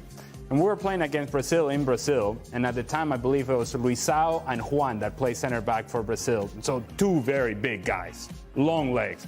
And as I get in sort of my position to hold the ball up, and that's all that you can do when you're playing against Brazil and you're Venezuela, hold the ball up, draw a foul, we move forward. I see this leg that just kind of comes over my shoulder. and when, as I'm trying to receive the ball, and this leg just comes over my shoulder, wins the ball, and I'm like, well, where did that come from? See, I don't have that, and I can't compete with that. And it was the same feeling when playing against Uruguay, and then the center back pairing were Diego Lugano and Godin. Godin when he was very young, and Lugano was sort of the leader of that back line. And if you get past one, the other one is cutting you down.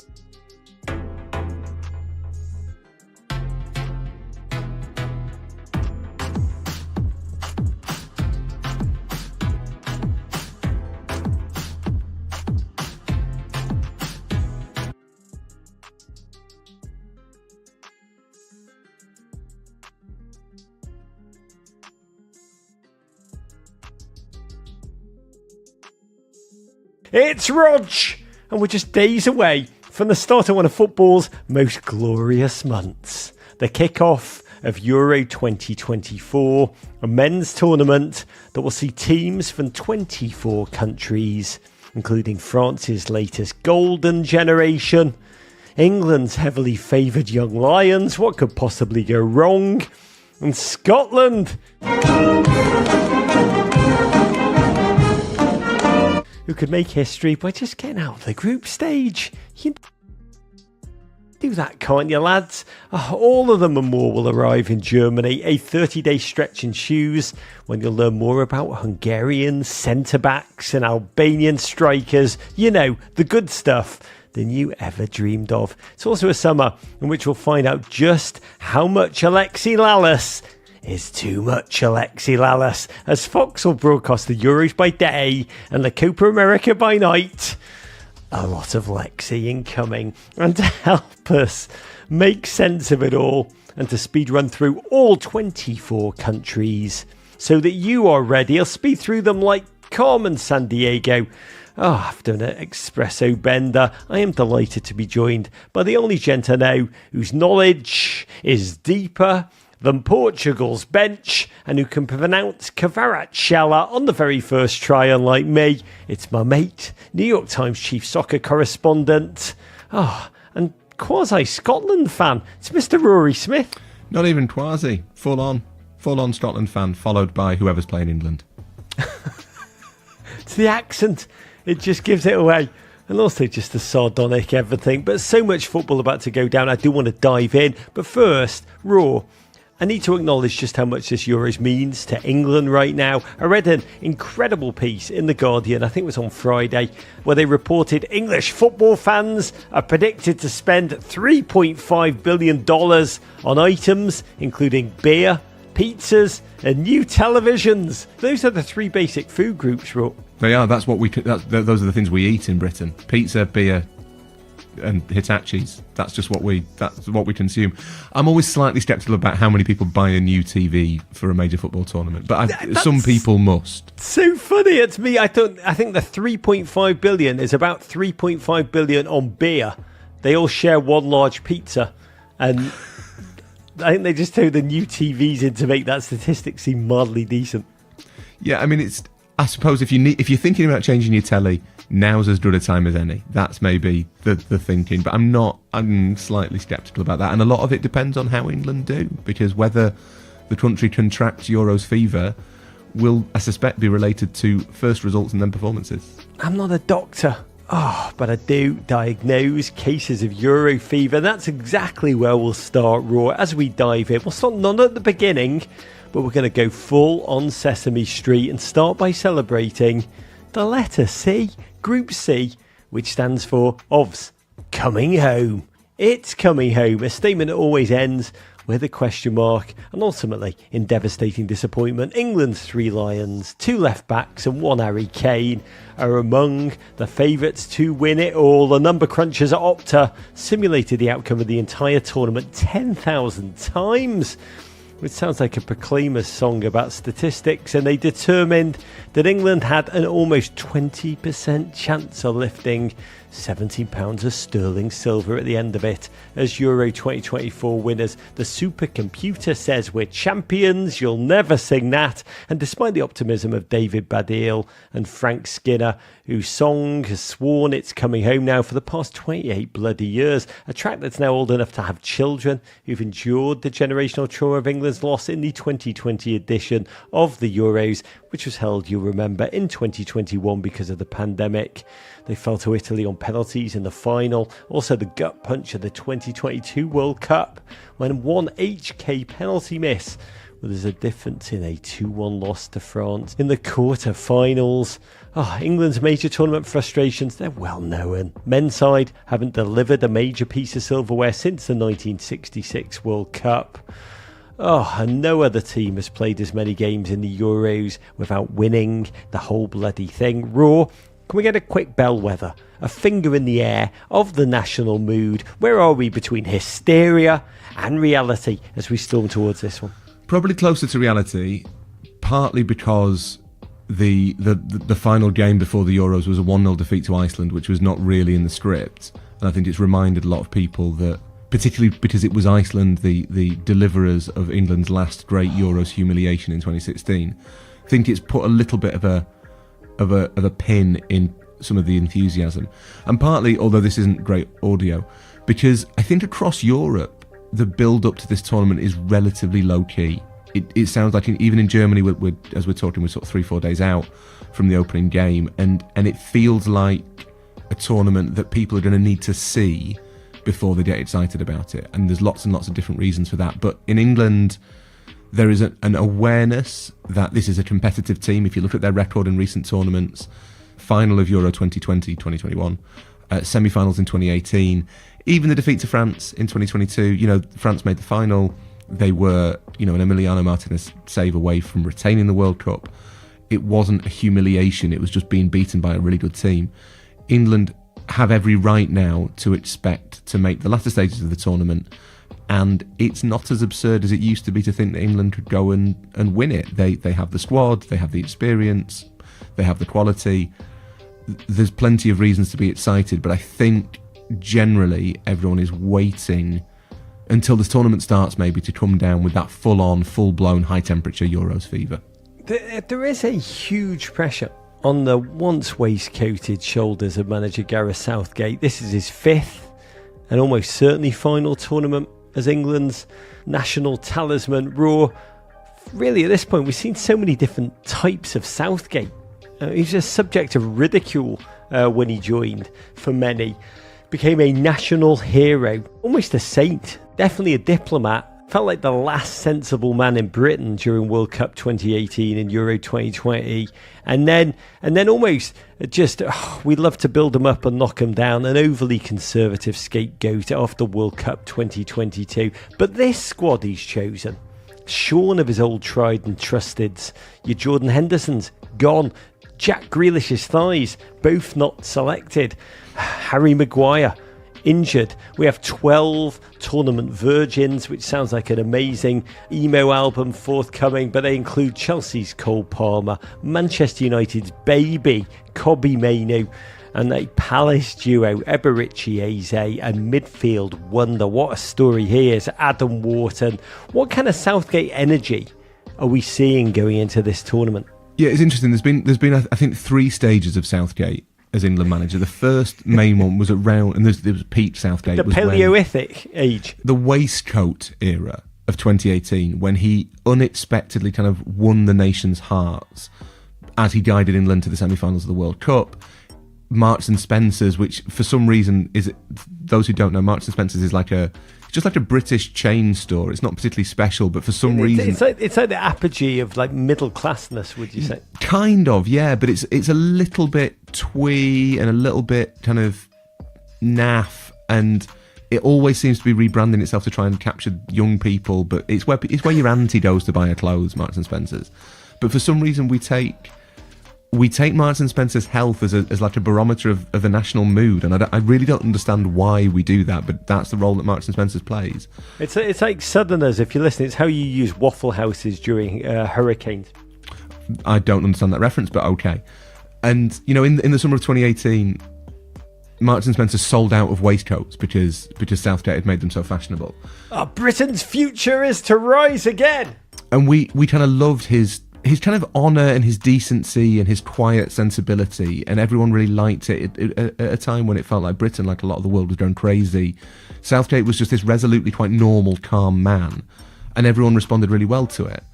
And then by 2021, despite the fact that there's they're riding this sweet Caroline wave all the way to the final of the Euros, it did feel as though England had reverted to type with the manager. There was a lot of quibbling with his selections. There was a lot of kind of, well, he shouldn't be playing and he shouldn't be playing, and almost as though that tribal criticism of certain players, and particularly Jordan Henderson and Harry Maguire, had resurfaced.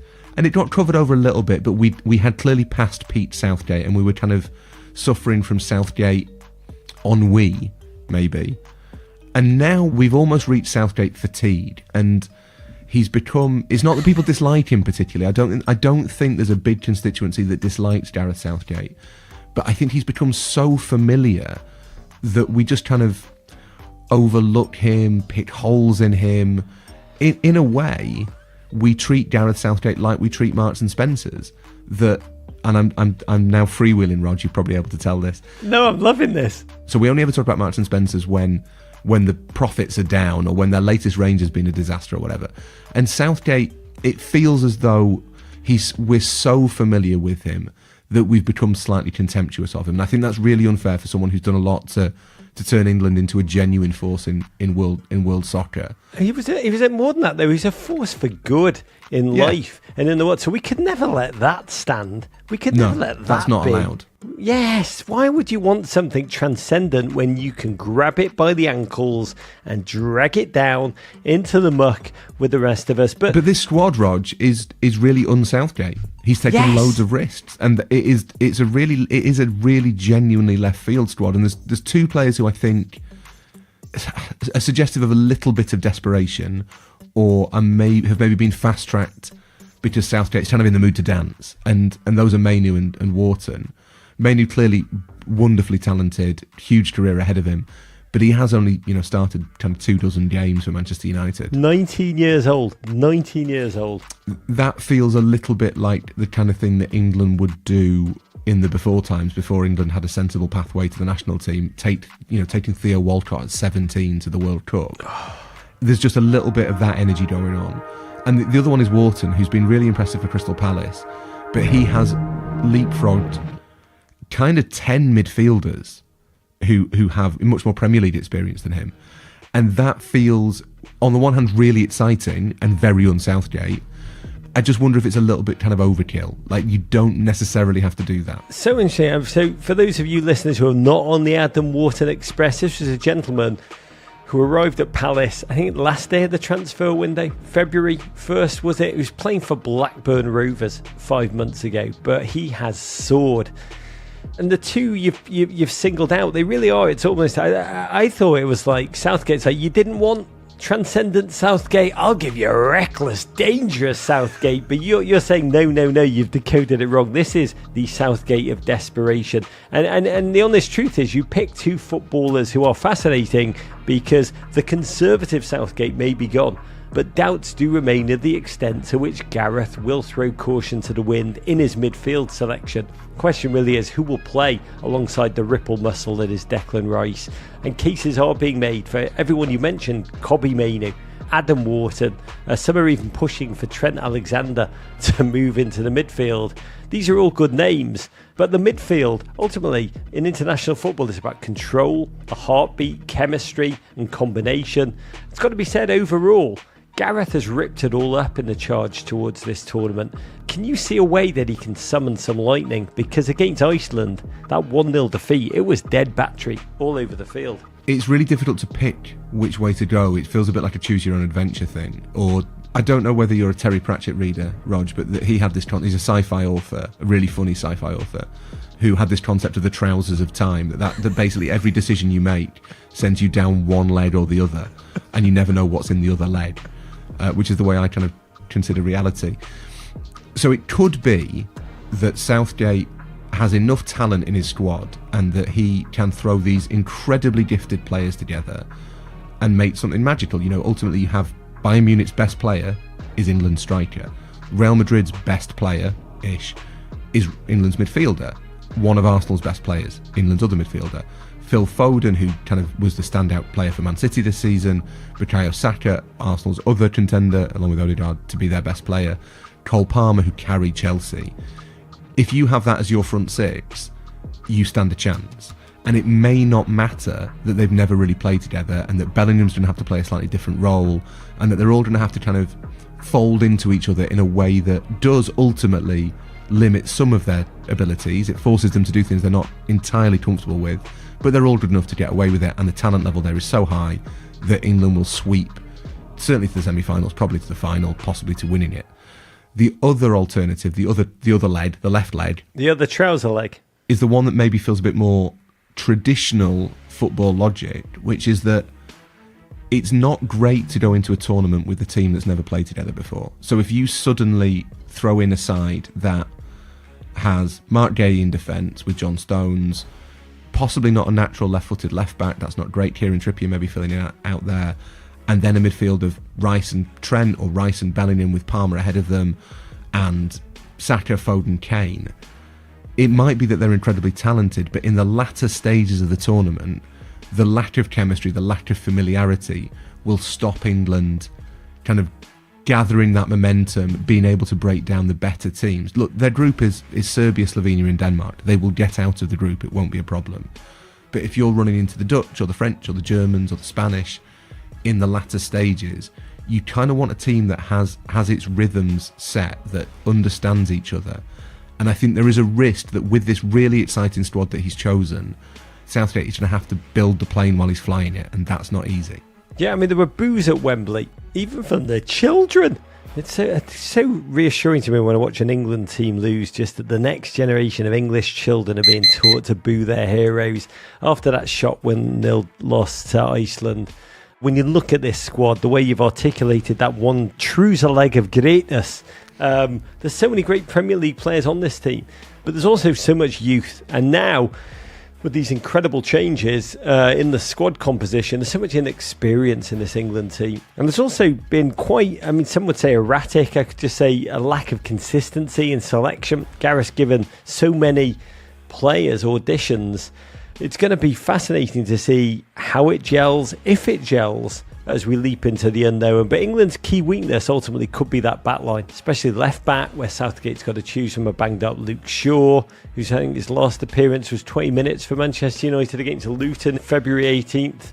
He's tried Villa's Ezra Konsa in the friendly against Bosnia-Herzegovina, Newcastle's Kieran Trippier, Liverpool's versatile Joe Gomez, both in a loss to Iceland, but none of them play left back for their clubs. When you look at the most prominent English weakness rule, the aspect of their game that could prove Opta's supercomputer wrong, what do your eyes go to? I think it has to be that. It's the fact that unless Luke Shaw is fit enough to play 90 minutes and from the start, then Southgate's going to have to basically pick a back line of 4 right-footed players. And I think that does, on some level, that impacts the way you can play. You know, England want to build out from the back. They want to play a more expansive style, a more controlled style. But if you're even Serbia, Slovenia or Denmark, none of whom are, you know, likely winners of the tournament, you'd look at that and think, well, look, we just need to make sure that the right-footed guy playing at left back and the right-footed guy playing on the left-hand side of the central defensive pairing get the ball as much as possible, essentially, because we can pin them in those areas. I think there's so much talent going forward. The natural way to stop England is to try and cut the supply line further back. And that's probably the way you do it. And I suppose the one X factor that England have, and it might be a question that Southgate has to face later in the tournament, Kyle Walker is England's best right back, as a pure right back. He's really important to that team. He's emerged as kind of one of the leaders. His recovery pace means that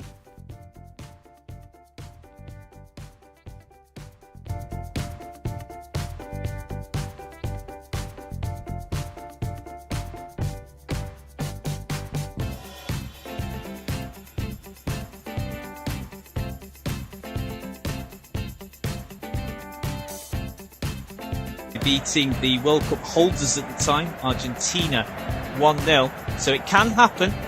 We're about to get underway very, very shortly then at the Allianz Arena, home of Bayern Munich. And we are officially underway. So Euro 2024 is now underway. So a bit scrappy already there. Both teams in their home strip. So Germany are all in white, and Scotland all in very, very dark blue. So both teams in their home strips here. Germany kicking from right to left as I see it.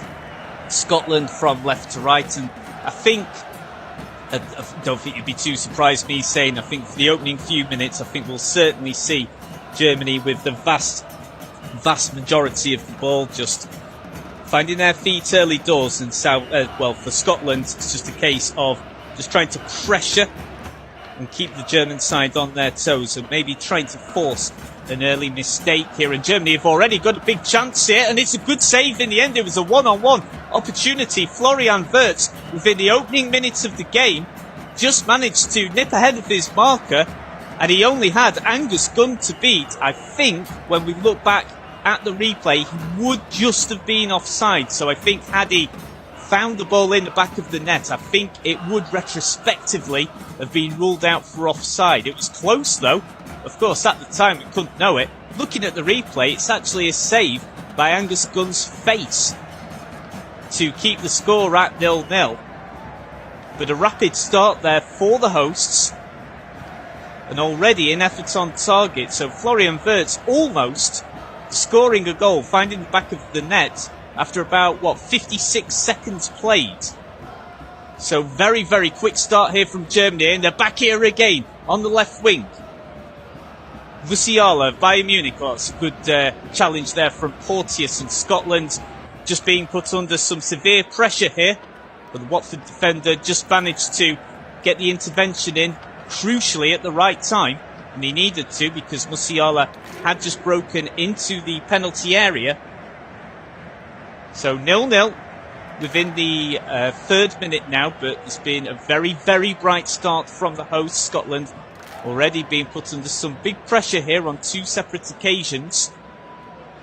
And goalkeeper Angus Gunn of Norwich City in the Championship in England already having to make a very important save here. So I'm sure there'll be a few nerves for the Scottish side and for Steve Clarke's men.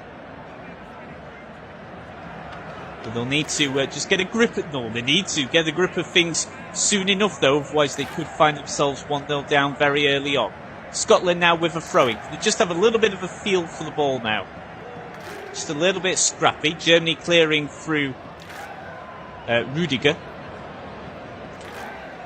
Ball now goes out. I think actually Germany have just won a free kick. Mittelstadt just going down from a challenge from Aston Villa's John McGinn. Yeah, John McGinn just pretty heavily just leading in with the arm. Takes Mittelstadt down when they were both jumping in for an aerial battle.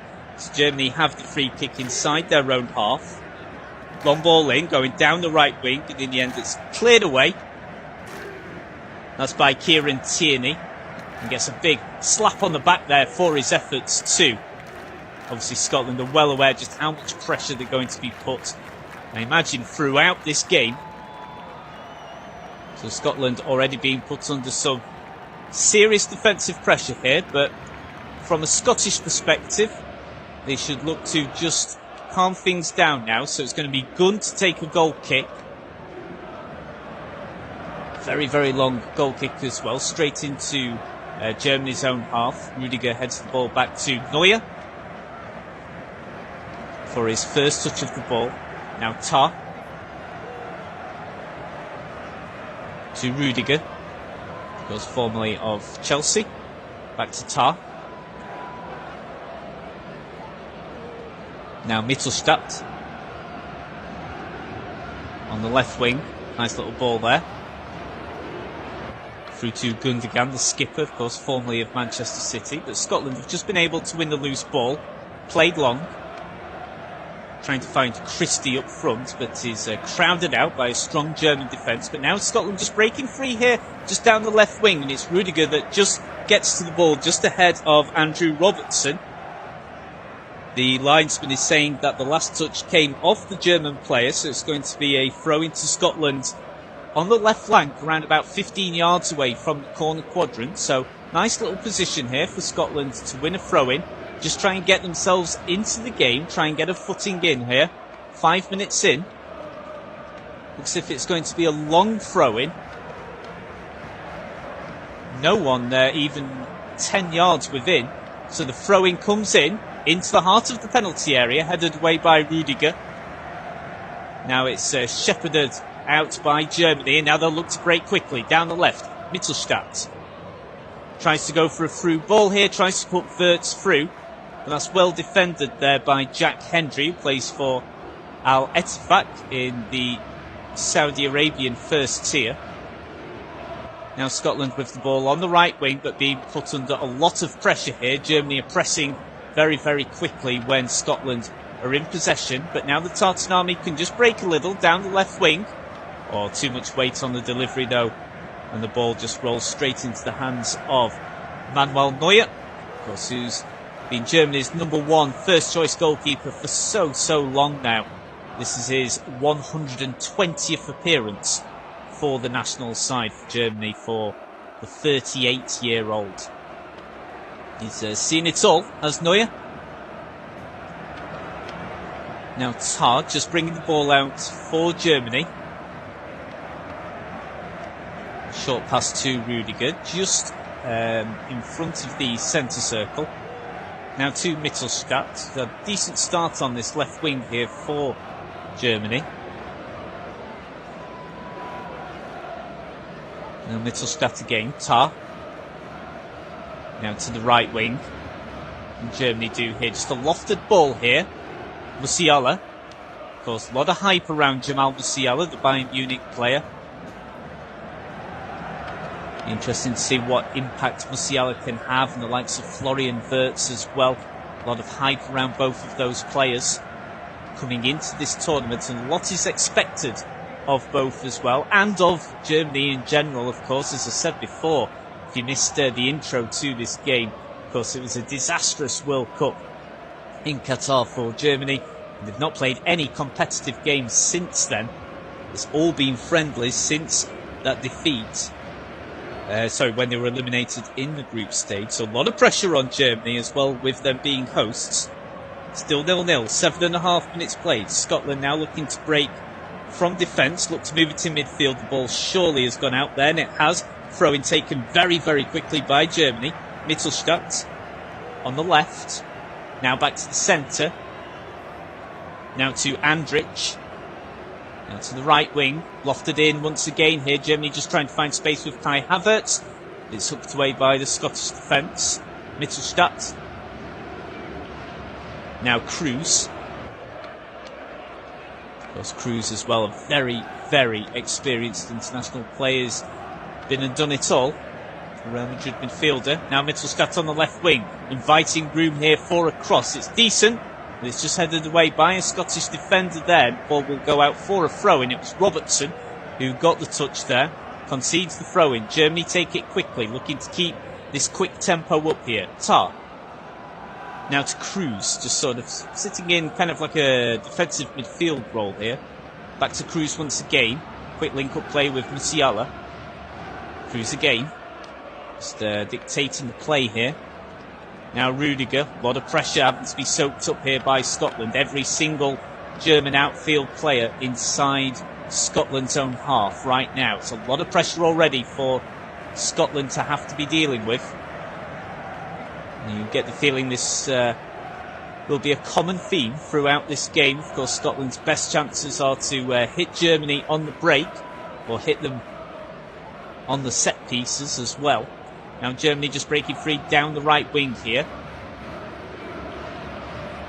Coming under a lot of contention here from the Scottish defence. Just trying to find some space here to get a cross in from the right wing. They're now having to revert to play down into the centre.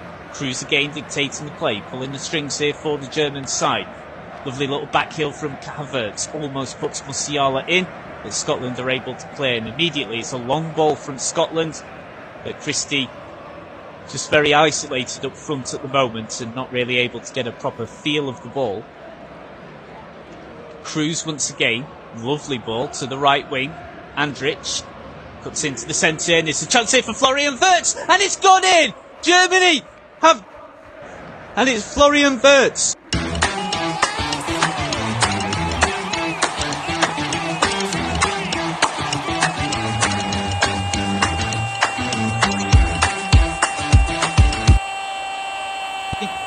In the 10th minute of the match, Angus Gunn almost kept it out. He got a strong hand to it, but he couldn't quite keep it out. Comes in off the post, and it's Germany 1, Scotland 0 after only 10 minutes played. And it's a lovely shot from the edge of the area, and you actually think when you look at the replays, Angus Gunn probably should have done a bit better with that, maybe. He comes so close to keeping it out. When you have a look at the reverse angle, I still think Gunn probably should have done a little bit better there. But it's Florian Wirtz then with the opening goal, not just of the game, but of Euro 2024. So it's Germany 1, Scotland 0. Now into the 11th minute, and now Scotland already have quite a lot to do here. But it's Florian Wirtz then with the opening goal of the tournament. The Bayer Leverkusen player, of course, has had a wonderful season. Won the Pokal, the German Cup, and the German Bundesliga title with Leverkusen. He'll be looking to add the European Championships to his CV by the end of this summer. And it's a perfect start for Wirtz and Germany. So Germany 1, Scotland 0. And Scotland already have a lot of work to do here. Portus. Now to Robertson. Scotland are deep inside their own half just at the moment. And the sloppy ball there, and Germany will be looking to really keep up this tempo here. Camera just panning to Steve Clarke, the Scotland manager. Looks a little despondent here. Of course, not the start he would have wanted. They have been coming under a lot of pressure straight from the opening whistle from the German side. Portus to take a throw in then for Scotland on the right wing inside the Tartanami's own half. And Scotland just need to get a bit more of a feel for the ball here, because at the moment Germany are absolutely dominating possession here at the moment. Wirtz. Now back to Andrich. Now Kimmich. Rudiger. Tar. He's got Cruz in support. So if you've just tuned in to Flash Score coverage, listen to Matthew Rhodes, and we've already had the opening goal of the tournament, scored by Florian Wirtz. Now Germany already looking for a second here. The Scottish defence already coming under a lot of pressure. And Andrich just winning the ball right in the heart of the centre circle. He's got Cruz in support. Germany look very, very confident on the ball here. Scotland are being put under so much pressure here at all times. Musiala on the left wing. Now finds support from Mittelstadt, who's had a very good game so far. Been impressed with him. Now Cruz. Cutting in from the left of centre, now right into the middle. Rudiger. Wirtz. Back to Tar. Now Cruz. Germany must have had at least 3/4 of possession so far. Must have at least around 75% of the ball. Looking for another one here, but just as they were about to pull the trigger from 25 yards out, it's a desperate Scottish challenge to delay another shot from coming in. And now Ryan Christie has gone down to the floor, just holding his face here. And it just buys Scotland a little bit of time. Just kind of runs into the German 23, Robert Andrich, the Bayer Leverkusen player, and Christie goes down. Referee doesn't see any more in it though, so nothing given, so we've still not had any bookings or any red cards yet in this Euro 2024 tournament. Scotland in possession then with the defence. Porteous. Now to Ralston of Celtic, pressured down well there by Mittelstadt. Now Scotland have won a throw-in inside their own half on the right wing from their perspective, about 10 yards away behind the halfway line. Goes all the way back to the goalkeeper, Angus Gunn. Now Hendry.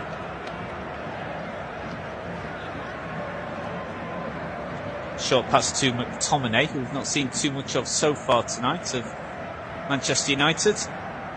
Hendry again, now back to Portis. Robertson. Probably the best spell of possession that Scotland have had so far in this game. That's better from the Tartan Army. Well, just as I say that, the commentators curse there. Rudiger's able to easily win a loose ball after a heavy first touch there from the Scottish midfielder. So Germany back in possession, and already all their outfield players inside Scotland's half once again here. So 15 minutes gone. Germany 1, Scotland 0. Florian Wirtz with the goal. Angus Gunn almost keeping his 18-yard shot out, but he palmed it away and the ball went in off the post and over the line. But do get the feeling Angus Gunn still think probably should have done a little bit better with that one. But Germany find themselves deservedly one up. They've been by a distance the better side so far. Rudiger just being forced under a little bit of pressure here, just inside his own half.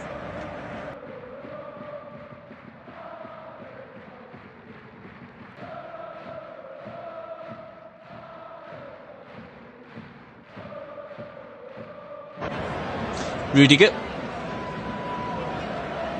Now back all the way to goalkeeper Neuer, who's barely had a touch so far, the vastly experienced Bayern Munich player.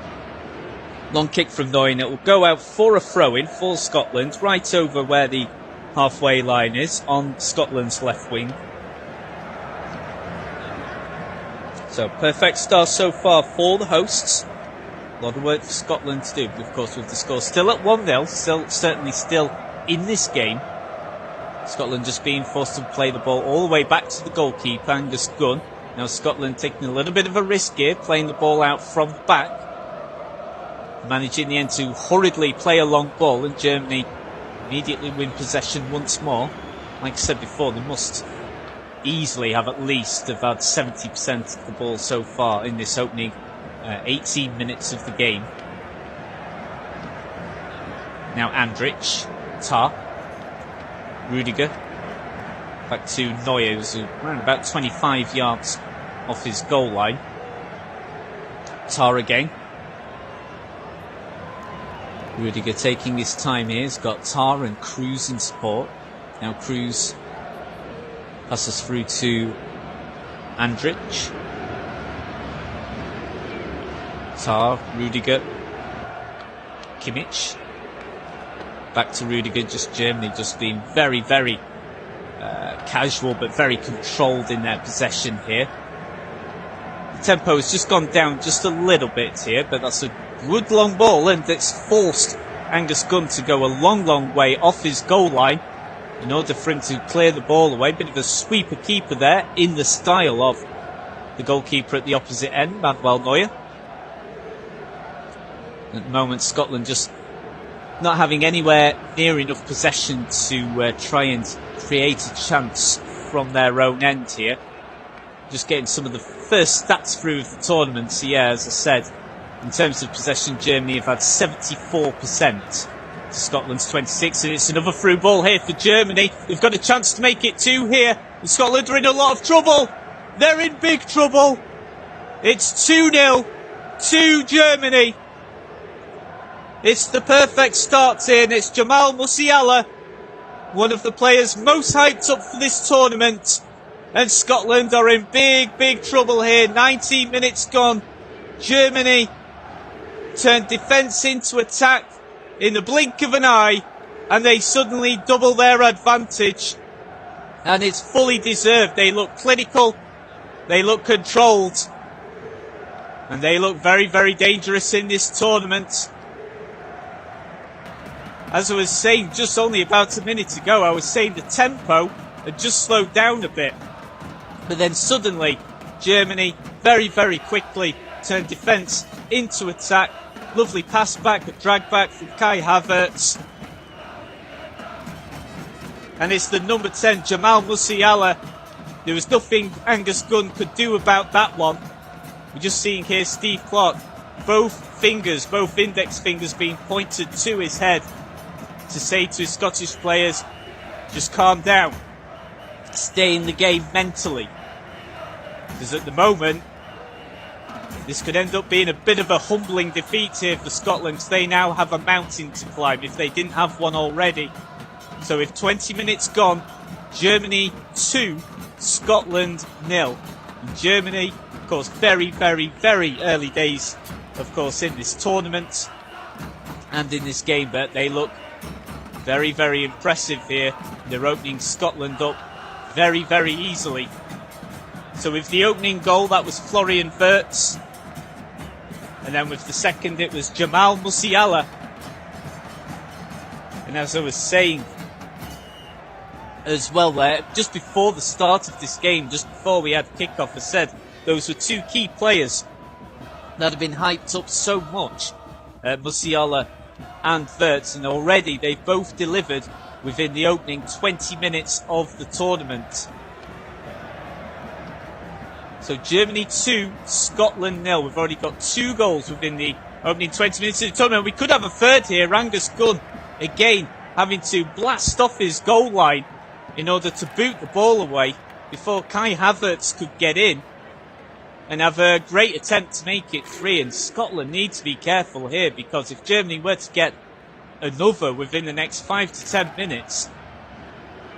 If they don't stay in this game mentally, this could end up being a bit of an embarrassing opening game. Of course, they're certainly the underdogs, and no one would have expected a Scotland victory in this game, but they certainly don't want to end up being thrashed in the opening game of this tournament. Will not do the confidence any good ahead of their other 2 group games. Just in terms of who else is in this group, in Group A, so that's Hungary and Switzerland. They play each other at 2. Angus Gunn still think probably should have done a little bit better with that one. But Germany find themselves deservedly by quite a few, actually, to possibly be dark horses. So I'd say Hungary are probably the slight favourites in that game, ahead of Switzerland, who aren't going through a great phase at their moment, but they do tend to be quite nice and consistent when it does come to a major tournament. Of course, they had an absolutely fantastic Euros last time we had the European Championships. But at the moment here in Munich, it's currently Germany 2, Scotland 0. So if you've just tuned in, you're listening to Matthew Rhodes here for Flash Score. And within the opening quarter of the game, Germany have scored 2 goals. And they could quite easily have added a third as well. So Florian Wirtz with the opening goal. Second goal slotted away very confidently by Jamal Musiala. So Bayer Leverkusen and Bayern Munich opening the goals here in this Euro 2024 tournament. Scotland with a lot to do. What can they do here though? Turning defence now into attack. One of their best sustained levels of possession here, but as soon as I say that, Germany are able to win the loose ball. Now Scotland, more out of frustration more than anything, is a late challenge on Ilkay Gundogan, the former Manchester City player. Number 8, Callum McGregor, the Celtic player, there with the late challenge. You can tell that's more out of frustration more than anything. But no booking though.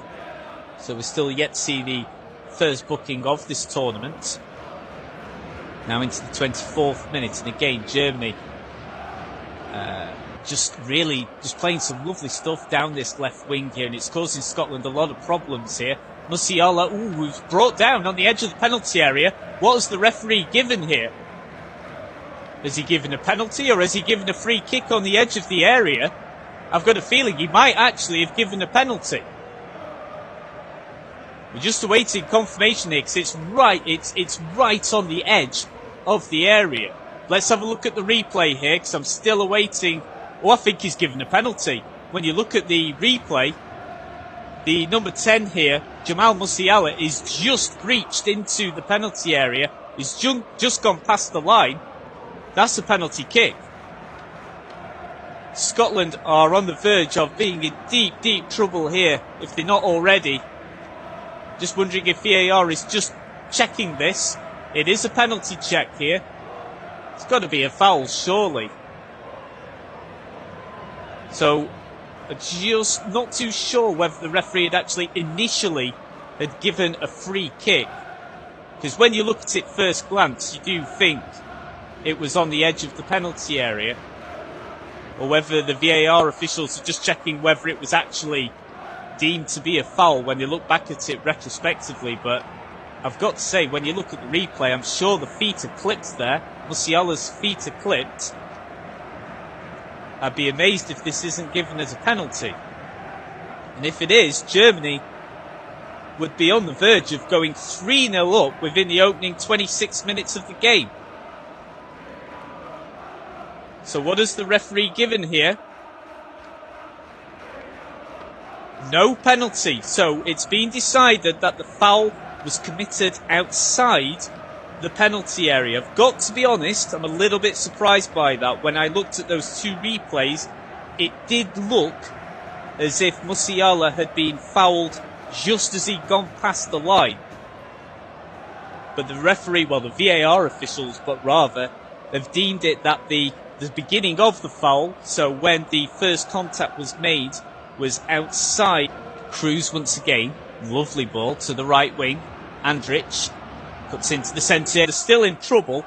It's a free kick, about as close to the goal line as we possibly can get without it being in the penalty area. So there's still a big chance here for Germany. We're into the 27th minute now. It's a huge wall that's being lined up here.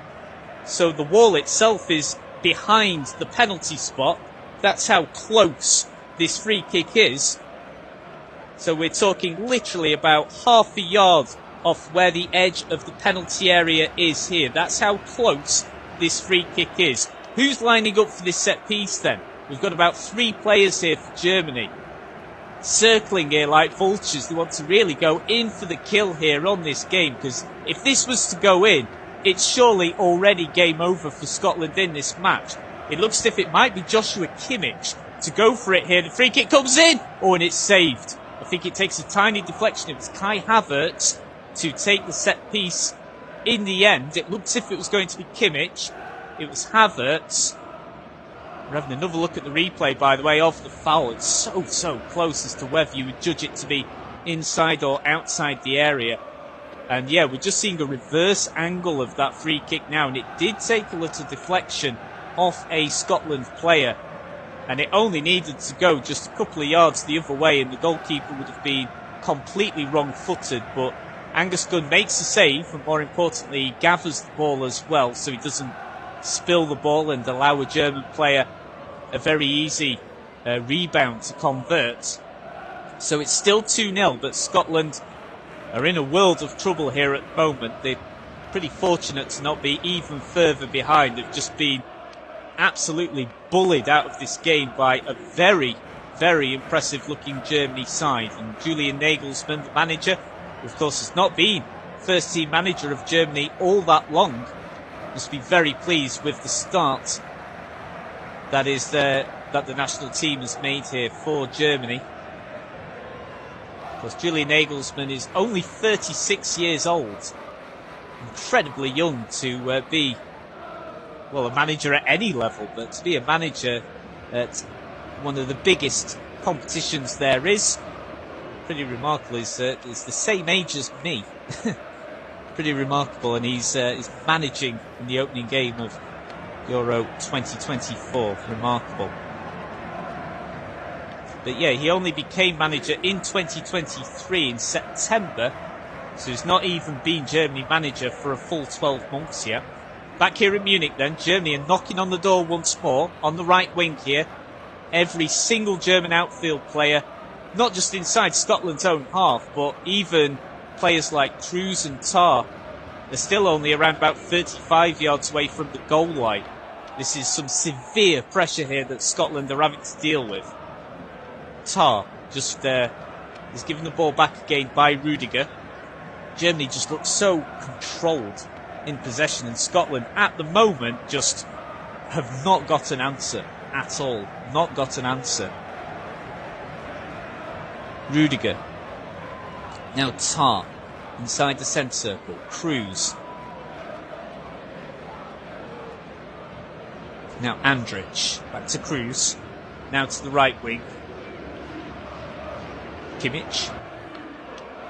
Tries a through ball. Tries to find Havertz. Ooh, that's surely that's a bad challenge. That is the first booking then. Poor challenge there from number 23 for Germany, Robert Andrich of Bayer Leverkusen. Just scythed through Scott McTominay. Almost wins the ball, but no, that is a definite foul, and that is the first booking of the tournament then. So that's been given to Robert Andrich. So he just needs to be careful for the rest of the match. So Robert Andrich then with the first booking of this tournament, 30 minutes into the game.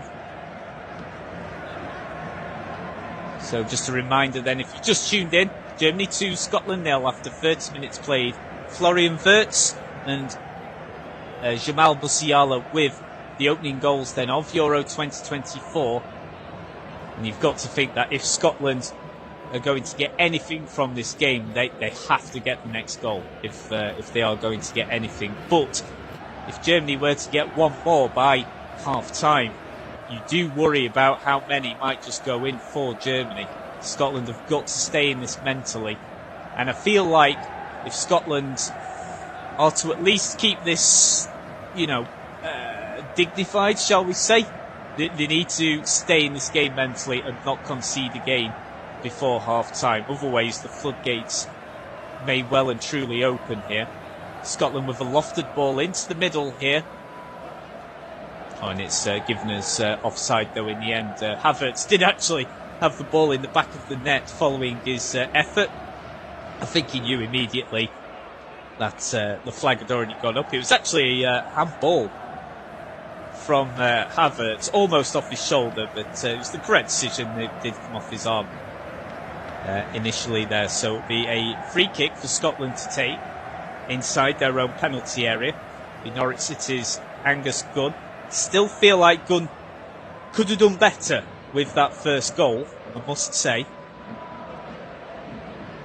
I'm sure he'll be his own harshest critic. And I do get the feeling he's going to have a busy remainder of the game to come. Long free kick taken then by Gunn. That's very calmly headed back to the goalkeeper by Tar, back to Neuer. Now Mittelstadt on the left for Germany. Cruz just sort of sitting in that anchor role, just always seems to have all the time in the world here. Long ball this time from Germany. Oof, and Gunn just had to time that to perfection. He claimed the ball ahead of Kai Havertz, but he was so close to handling the ball outside of his penalty area. In Scotland really don't need to make this any more difficult than what it already is for them. They need to definitely make sure they remain with 11 men here. Into the 34th minute, the game has flown by, I must say. It really has. Usually you do tend to see quite cagey starts to the tournaments, but Germany have started this one very, very quickly indeed. So they're 2-0 up, 34 minutes played.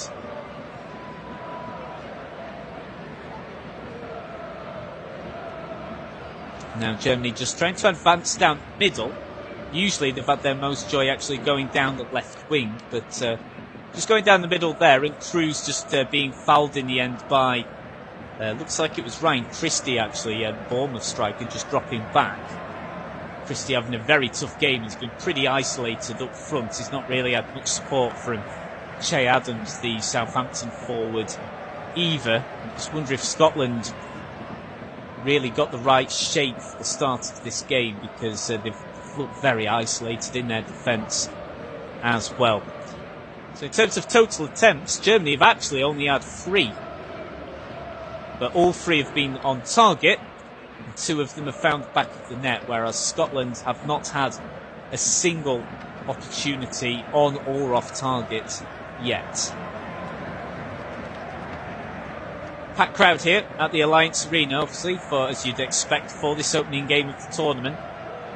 Now Musiala is dancing his way past one Scottish marker. Almost gets past another here, but Scotland are able to drag the ball away. Now it's Ralston, the Celtic fullback, just coming under a lot of pressure, but he does well to keep the ball, and now Scotland can actually break here. On the left wing, now into the left of centre. Ball lofted into the penalty area. Tries to find Che Adams, but Mittelstadt clears the ball, and that's probably the most important piece of defending that Germany have had to do yet in this game. They were just put under a little bit of pressure there, and Mittelstadt's clearance actually came off Adams last, so it will be a throw into Germany on the left flank, deep inside their own half.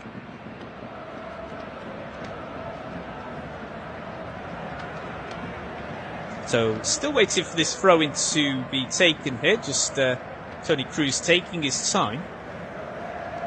Loose ball is cut out then by Scotland, and the ball is nodded back all the way from number 6 Kieran Tierney back to Angus Gunn. Gunn taking his time as well. Now Ryan Porteous, the Watford centre half here. Game has just slowed down a little bit now. And the excitement of the start of the tournament, it's certainly got to Germany, and you do feel like nerves really got to Scotland, but it does seem to have just settled down now. It is in terms of how the possession is being shared out now as well, and the tempo of the game, particularly from Germany's perspective, has slowed down. Just bear with me with how my throat is just at the moment. It's a little bit dry, but we will get you through to the end of the game, don't you worry. Rudiger back to Tar, Germany's central defensive partnership of a very comfortable game so far, and able to take the time and play the ball out of defence very leisurely. That's better from Scotland. They pressed better there, and they were actually able to win the loose ball. But Germany press high and quick themselves, and Scotland are forced to play the ball quickly and long. And now Germany are able to cut out the loose ball. Last touch comes from Tar, so Scotland will win a throw-in. Could actually have been given as a foul there. I wonder if it will retrospectively be given as a foul if the referee just has a quick chat with his assistant. And it has been given, so Scotland with the free kick then on the right of centre. We're a long way from goal, so we certainly won't have a shot on goal here. We're about 40 yards away from the goal line, but in a game of slim pickings for the Tartan Army so far, this is probably Scotland's best chance of creating something. So we've got a free kick inside Germany's own half, about 40 yards out from the right of centre. So this will be flown in inside the penalty area.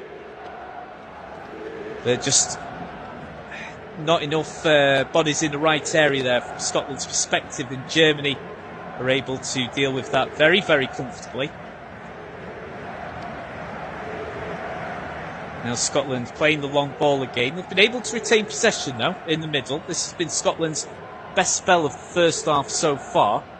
Christie now just trying to find some sustained time with the ball. Goes down, feels for a foul. Nothing given though by the referee or by his assistant.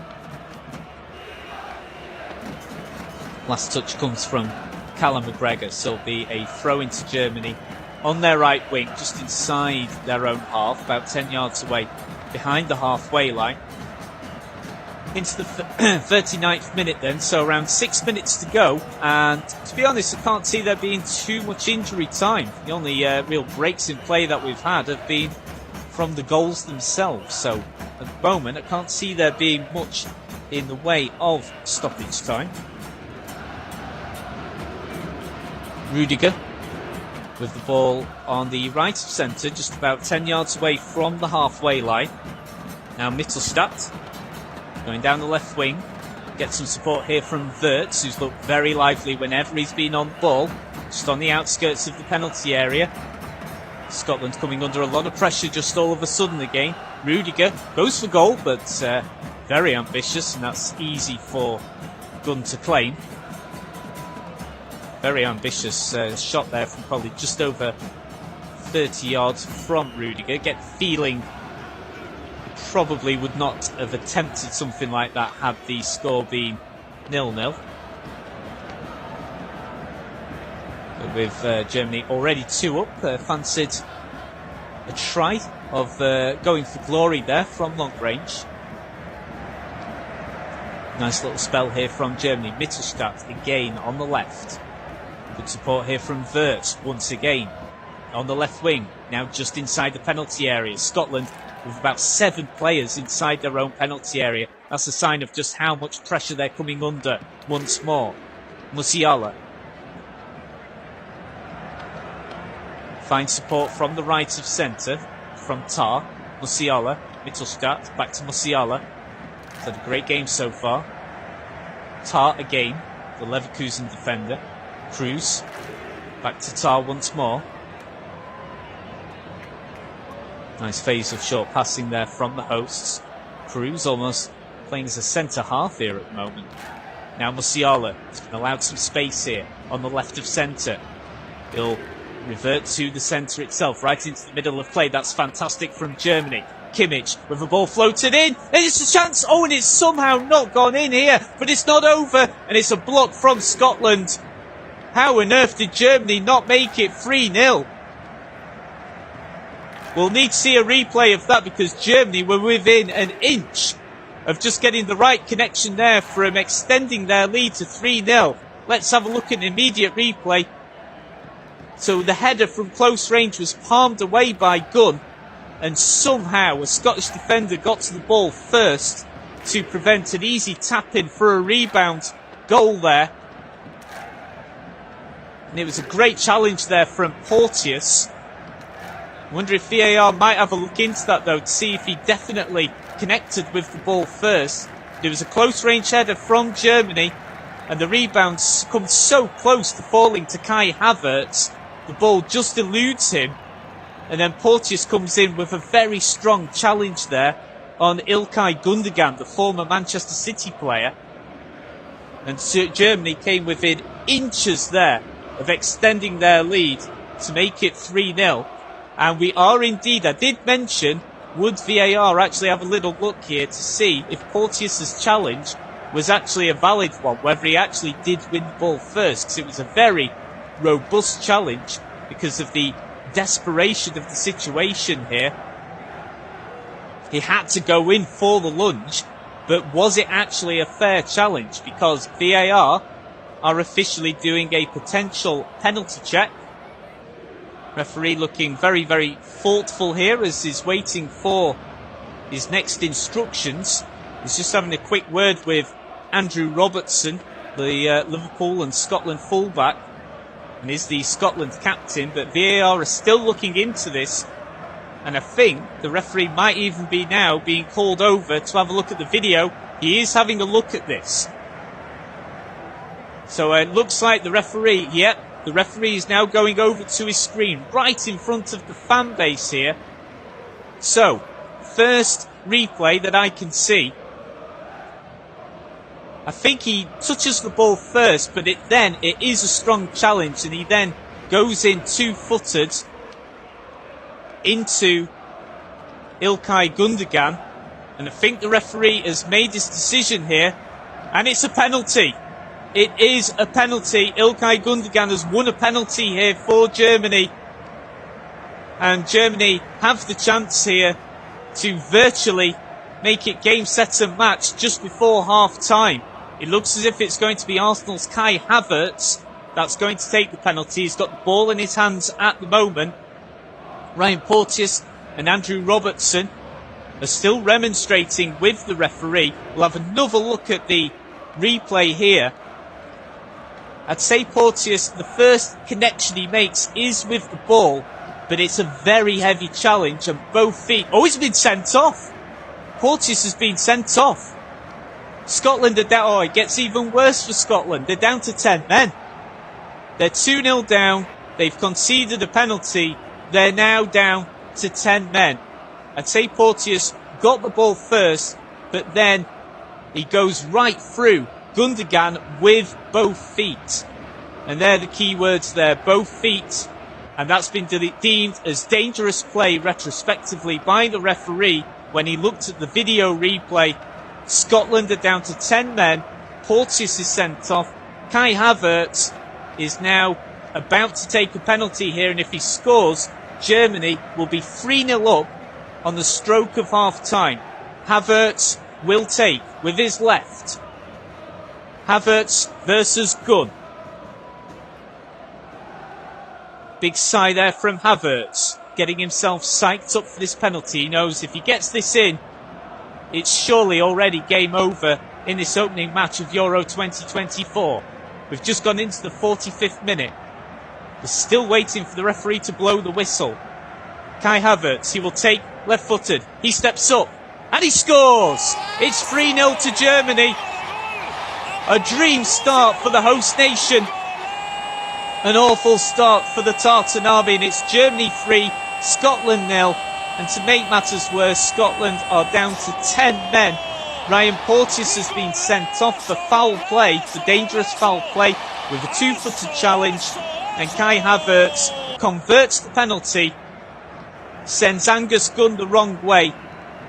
We've got 3 minutes of additional time, by the way, that's been allocated by the fourth official. We've already had one of those minutes played following that goal there, but Havertz cleverly just pauses as he's about to take the kick. He waits for Angus Gunn to make the first move, and he comfortably and confidently sends Gunn the wrong way. My word, there are some sad faces in the Tartan Army away crowd here. So it's 3-0 to Germany. We've only got about 90 seconds left here of this first half, but goodness me, Germany could make things even worse for Scotland here. They want a fourth. Right wing delivery comes in, but that is easy for Angus Gunn to claim. And Steve Clarke looks pretty despondent, it has to be said. There's around a minute left then, and there's already a lot of Scotland supporters with their hands on their heads. Germany 3, Scotland 0. With a minute left of stoppage time in the first half. So the first goal notched by Florian Wirtz, second goal slotted in by Jamal Musiala, and then only about 90 seconds ago, penalty conceded. That's converted by Arsenal's Kai Havertz, and to make matters even worse for Scotland, Ryan Porteous has been sent off for Watford's centre-half. And, well, you don't want to sound too harsh, but Scotland, this could not have been a worse start to the tournament for the Tartan Army. Now that they're down to 10, they've got a mountain to climb to just make sure that the scoreline is kept respectable here. They've won a free kick, actually, just on the left wing inside Germany's own half. You've got to think, if Scotland have got any chance at all of somehow getting something from this game, then you're going to have to get a goal from a set piece. Is going to be their best opportunity, so they may as well look to get one here.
As well. He's got in. Oh, and Germany are able to clear the ball away pretty quickly, though. I feel like McTominay's effort could have done with a bit more pace on the ball. But Germany are able to clear the ball away. So it'll be a throw-in for Scotland. It'll be the substitute Grant Handley to take. Long throw-in then from Handley.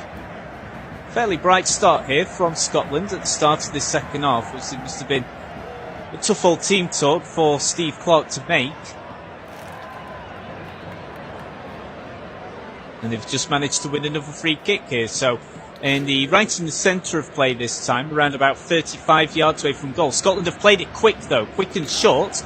And they'll now have a chance to cross the ball in from the left wing. They could have a chance here, but Germany are able to clear the ball away again. And now they will counter very, very quickly here. And don't forget, Germany have got the extra man as well.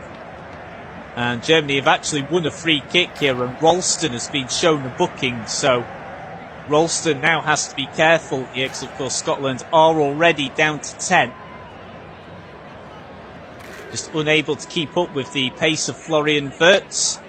And it's a booking for the number 2, Anthony Ralston of Celtic. So inside the 3rd minute then of the second half, Ralston shown a booking for preventing a clear counter-attack there for the hosts. Now Germany have the ball on the left wing. Mittelstadt, who's had a great game so far. Tar. Now to the German substitute who's just come on there as well, the number 5, Pascal Gross, just getting a first proper touch of the ball. Gross again. Now Mittelstadt. So it looks as if Rudiger's actually been switched to right back now. So Gross is now playing as centre half here. So Kimmich has gone off. Rudiger will now play as right back. Pascal Gross has come on and he'll play centre half alongside Jonathan Tah then. So that's how Germany shape up. And they also have Mittelstadt still on the left. Germany float the ball into the right wing. Rudiger. Now Gross. Gross had a good season for Brighton and Hove Albion in the Premier League. Germany switched the ball to the right again. Good pressure now from Germany within the last couple of minutes. Scotland win the loose ball though. John McGinn has had a quiet game, it has to be said. The Aston Villa player. Tries to feed the ball to Christie, but Christie can't keep the ball. And Germany regain possession once more. Mittelstadt. Now Cruz. It's been so good, Cruz, in this opening game, just constantly dictating the play there in the middle, pulling the strings there. Such an experienced international player who's been and done it all. Cruz again. Almost a smart ball that would have put Germany in with a chance of a one-on-one opportunity. Doesn't quite work, but Scotland can't keep the ball though. And now Germany back in possession again. Musiala. Kimmich. Sorry, it's Kimmich has stayed on, sorry. It's let me just double check. It's Andrich. My apologies, Andrich, who has gone off for Gross to come on. Tar. Now down the left. Mittelstadt looking for support from Wirtz. Musiala. Now Rudiger. Could go for goal here from 40 yards out. He goes for goal. And it's a decent tip around the post there from Angus Gunn. That was going in though, I think. That was on target from Rudiger. It was ambitious. We're talking at least 35 yards out, but I think that was sneaking in. You see it from the reverse angle, just how ambitious the effort was, but good pace on it. And it was just going in at the near post, and Angus Gunn needed to make that save. So it's a corner then for Germany. 5 minutes after the restart into the second half here. Germany looking to extend their lead. Well, poor corner though, it has to be said. Far too much weight on it, but it's just kept in by Joshua Kimmich.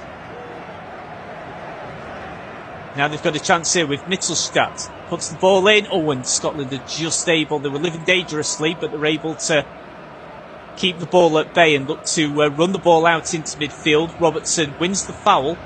Krause judged to have committed the foul, so Scotland can eat up some time here and just slow the game down just a little bit again. So still currently Germany 3, Scotland 0.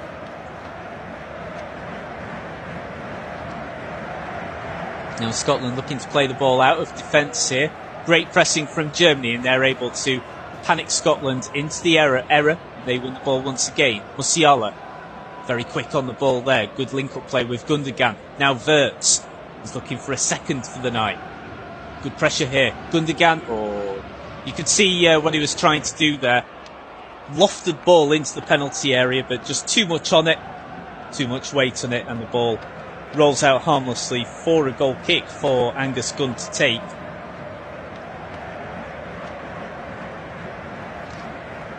Camera here just panning back to Germany manager Julian Nagelsmann. Certainly will be very, very happy with the start that Die Mannschaft has made.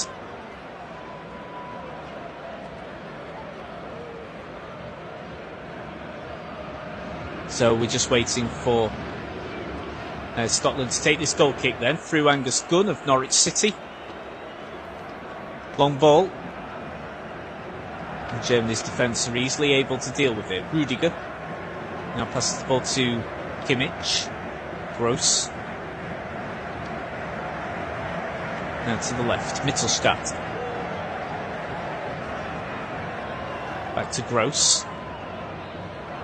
Germany just taking the time here, just leisurely playing the ball out of defence. Now coming up to the halfway line, plenty of options. Musiala, the heavy touch there from the Bayern Munich talisman, but we're able to keep the ball. Gross passes the ball back to Neuer. Now Tar. Bring the ball out of defence once more. Finds support through Mittelstadt on the left. Scotland trying to press as high and as quickly as they can, but Germany is still able to retain. Long ball in the end, and now Scotland can finally claim the ball. Begin just on the left of centre, well held up, finds support here, and just pass the ball back to Tierney.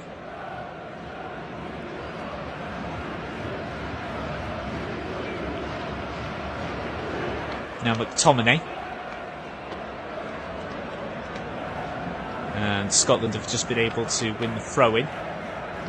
Ball coming off Mittelstadt's last. But just a reminder, Scotland have made one substitution. That was at half-time, so that's Grant Hanley, who has come on to attempt to shore up Scotland's defence after the red card that was shown to Ryan Porteous.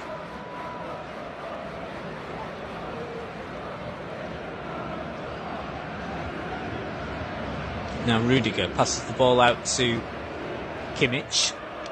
Gross. Now Tar. Germany playing the ball a little bit quicker now. Now on to the left wing. Wirtz. Really like the look of Wirtz so far in this game. He's done a lot of nice things just on that left wing with the support he's been able to give. And he's impressed me a lot, as well as Musiala too.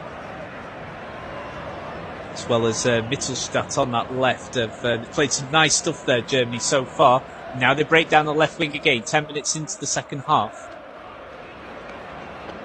Doesn't find the desired target though, and now Scotland will look to break here with Robertson on the left. Tries to feed the ball to Christie, but again, Christie can barely get a touch of the ball because he's so isolated now up front, because now that they've gone down to 10 men, Scotland have had to shore up the defence with Grant Hanley. He's come on for Che Adams, so Ryan Christie really is on his own now up front, and tough old game for the Bournemouth striker. This is his 50th appearance for the Tartan Army. Germany breaking down the left again, and they've won a corner.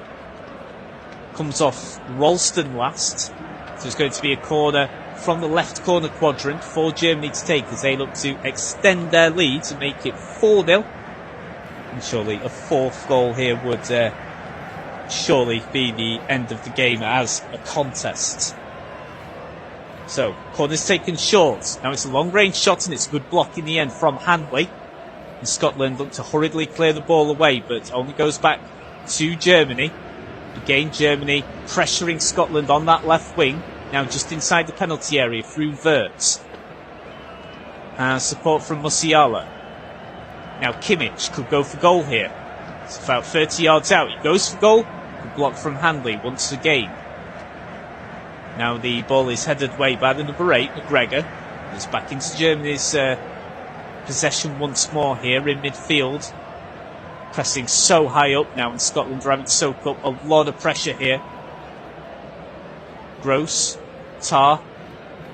Gross and Rudiger are the last two outfield players back for Germany, and even they're only about 30 yards away from the goal line.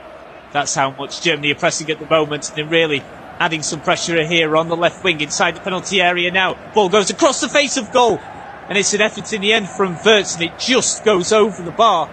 So close there for Germany. They almost extend their lead. I think it was Wirtz there with the opportunity in the end, and it is. So Wirtz, who got the opening goal of the game and of this tournament. Oh, and that's so close. He gets it nicely on the half volley, and it just goes over the bar. We're talking just a matter of inches there, and Germany so close to extending their lead to 4-0. Of course, the first 3 goals came from Wirtz himself, then followed by Musiala, and then a converted penalty by Kai Havertz. And that was after the straight red card for Scotland's Ryan Porteous of Watford. It's about 13 minutes then into the second half. Still Germany 3, Scotland 0.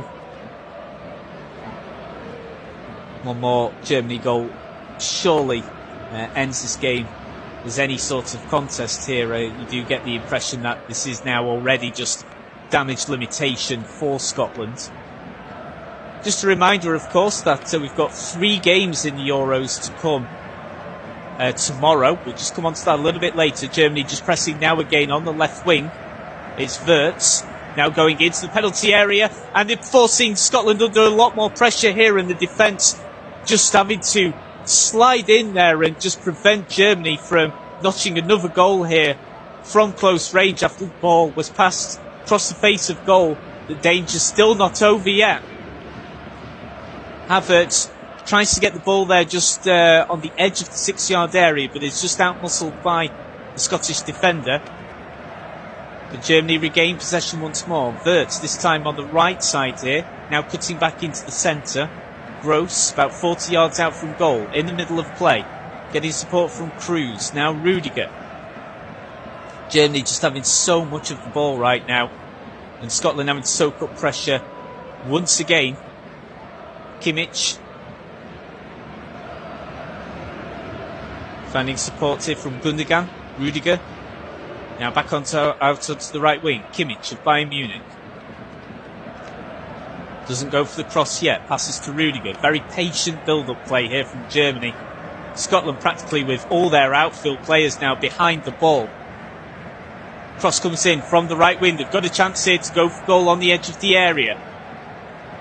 The shot is attempted in the end, but it's blocked immediately there by Scotland. But Germany regain possession immediately again. Wirtz, he could go for goal here from 30 yards out, and that's pretty poor in the end though from Wirtz. Not one of his better moments in this game. The ball goes a long way over the goal, so it's a brief form of respite there for Scotland. We'll just have a replay of when Musiala passed the ball across the face of goal. It actually comes off the keeper's foot. Angus Gunn could have gone anywhere, and Gundogan almost was able to put the rebound away, but it was a fantastic last-ditch challenge there from Callum McGregor to, well, keep the scoreline competitive, shall we say, just.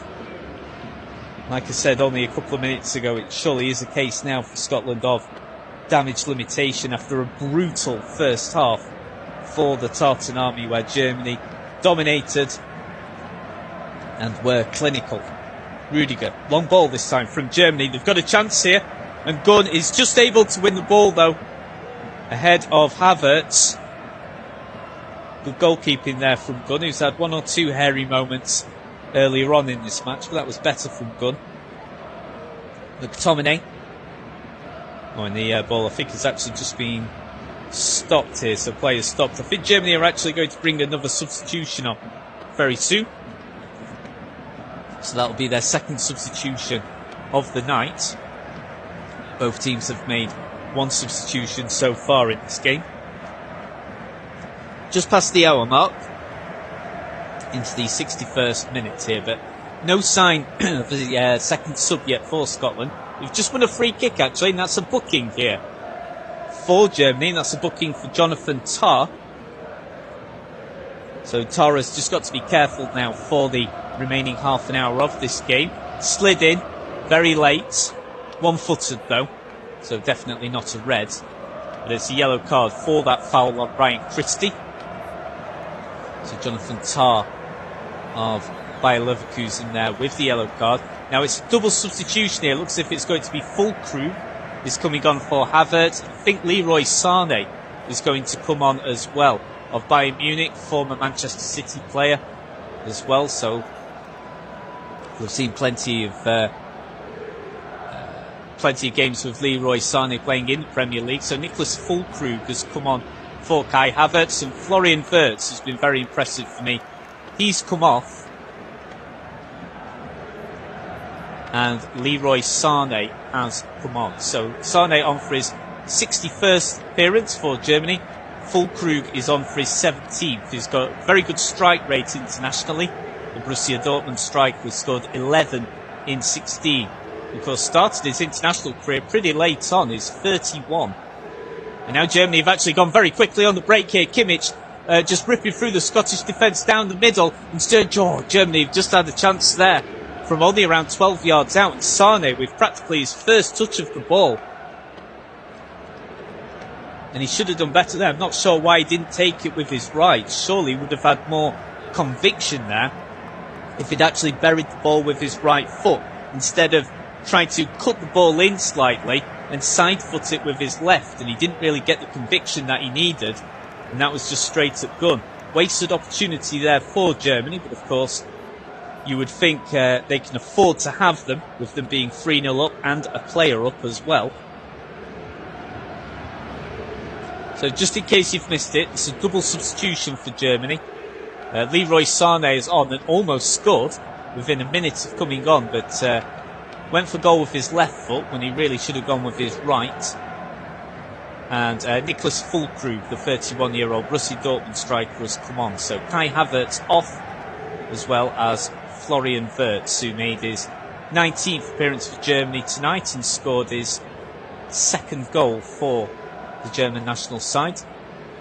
Kimmich, plenty of pressure again from Germany. Again, all of their outfield players now within the final third of the pitch from Germany's perspective. Scotland again having to soak up so much pressure with them being a man down as well, and it's across the face of goal there. It's forced to be headed away by Scotland. Tierney has to head the ball out for corner kick for Germany to take from the right wing, from the right corner quadrant.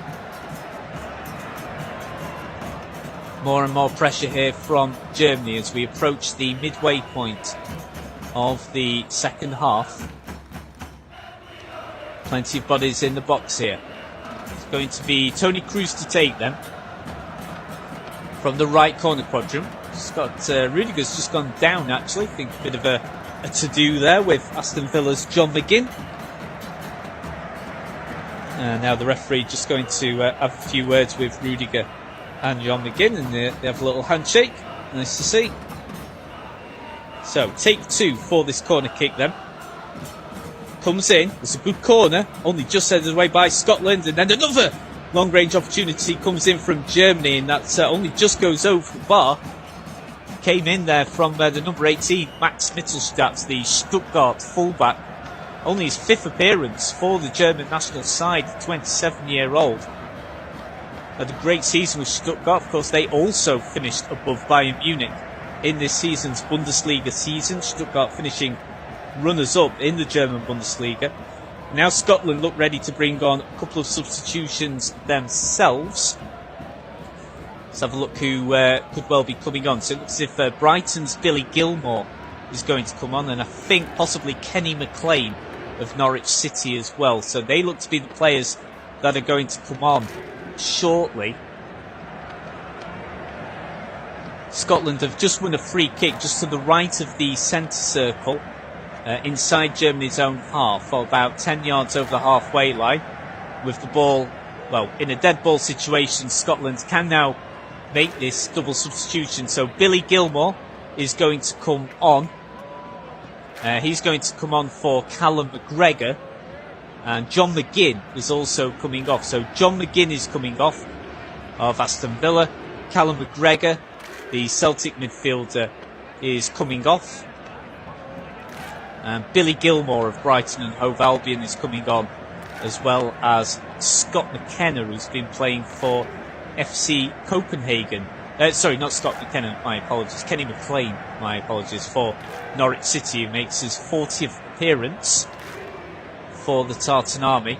So we're just waiting still for this free kick to come in. Now comes in, right into the penalty area. Little sneak of a chance there, but Germany is still able to head the ball away from danger. Just headed away there from Scotland's number 13, Jack Hendry. The defender coming up there for the possibility of a header on goal there from the set piece.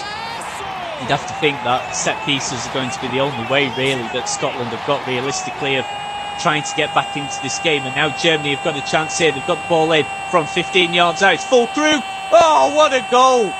What a goal from Füllkrug. And that is game, set and match for Germany. It's 4-0. Füllkrug on the counter. 15 yards out. Buries the ball into the top right-hand corner. And that is... surely now, that's game over. That's it as a contest. It is now a case of damage limitation for Scotland. This is surely going to be an emphatic opening game win for Germany in Euro 2024. In the tournament they're hosting, and what a finish from Füllkrug, the number 9. He's only been on 5 minutes. Oh, that is a beautiful strike. He hits that so sweetly. He manages to find a pocket of space and bang, straight into the top right-hand corner. Julian Nagelsmann loves it, and he's got pretty much everything he would have wanted out of this opening game for Germany. They've been fantastic. Scotland, don't want to be too harsh, but they have been very poor, it has to be said. And Germany are now in full-on cruise control mode.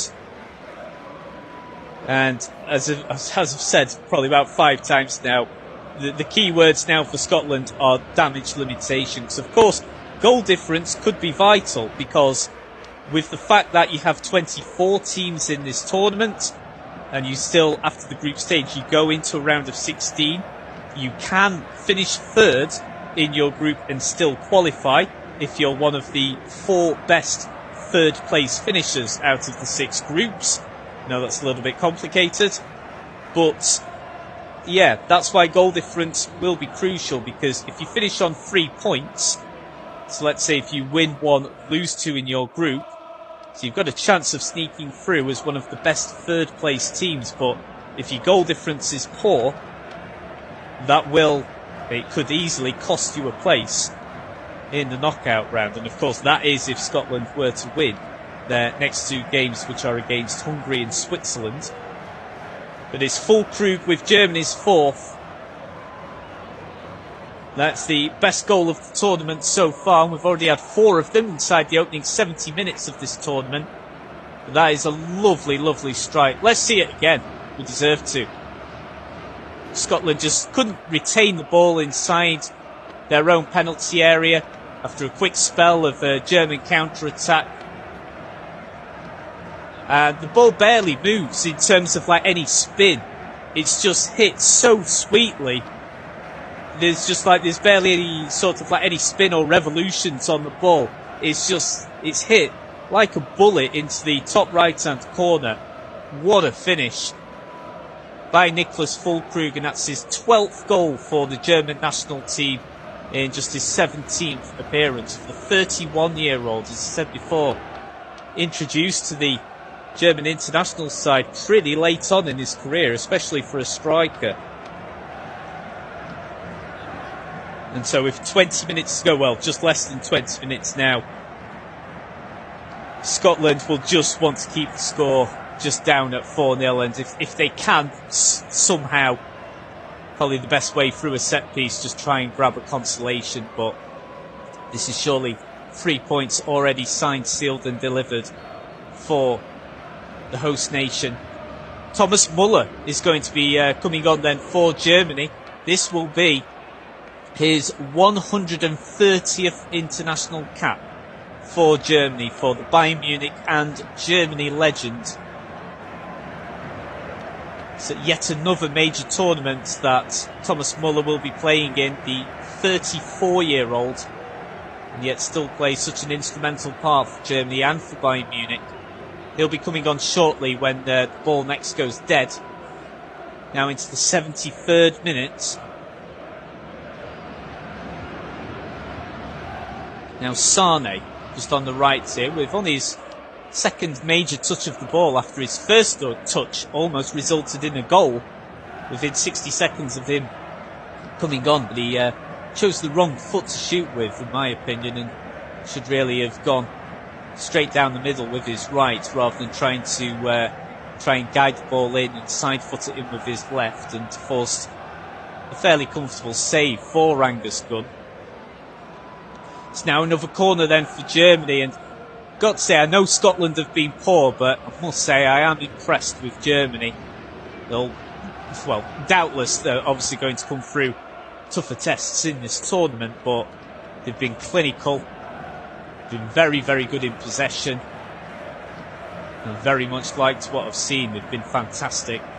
So Thomas Muller is coming on then, and he's going to come on for the goal scorer of the second goal of the night, Jamal Musiala, who's been excellent.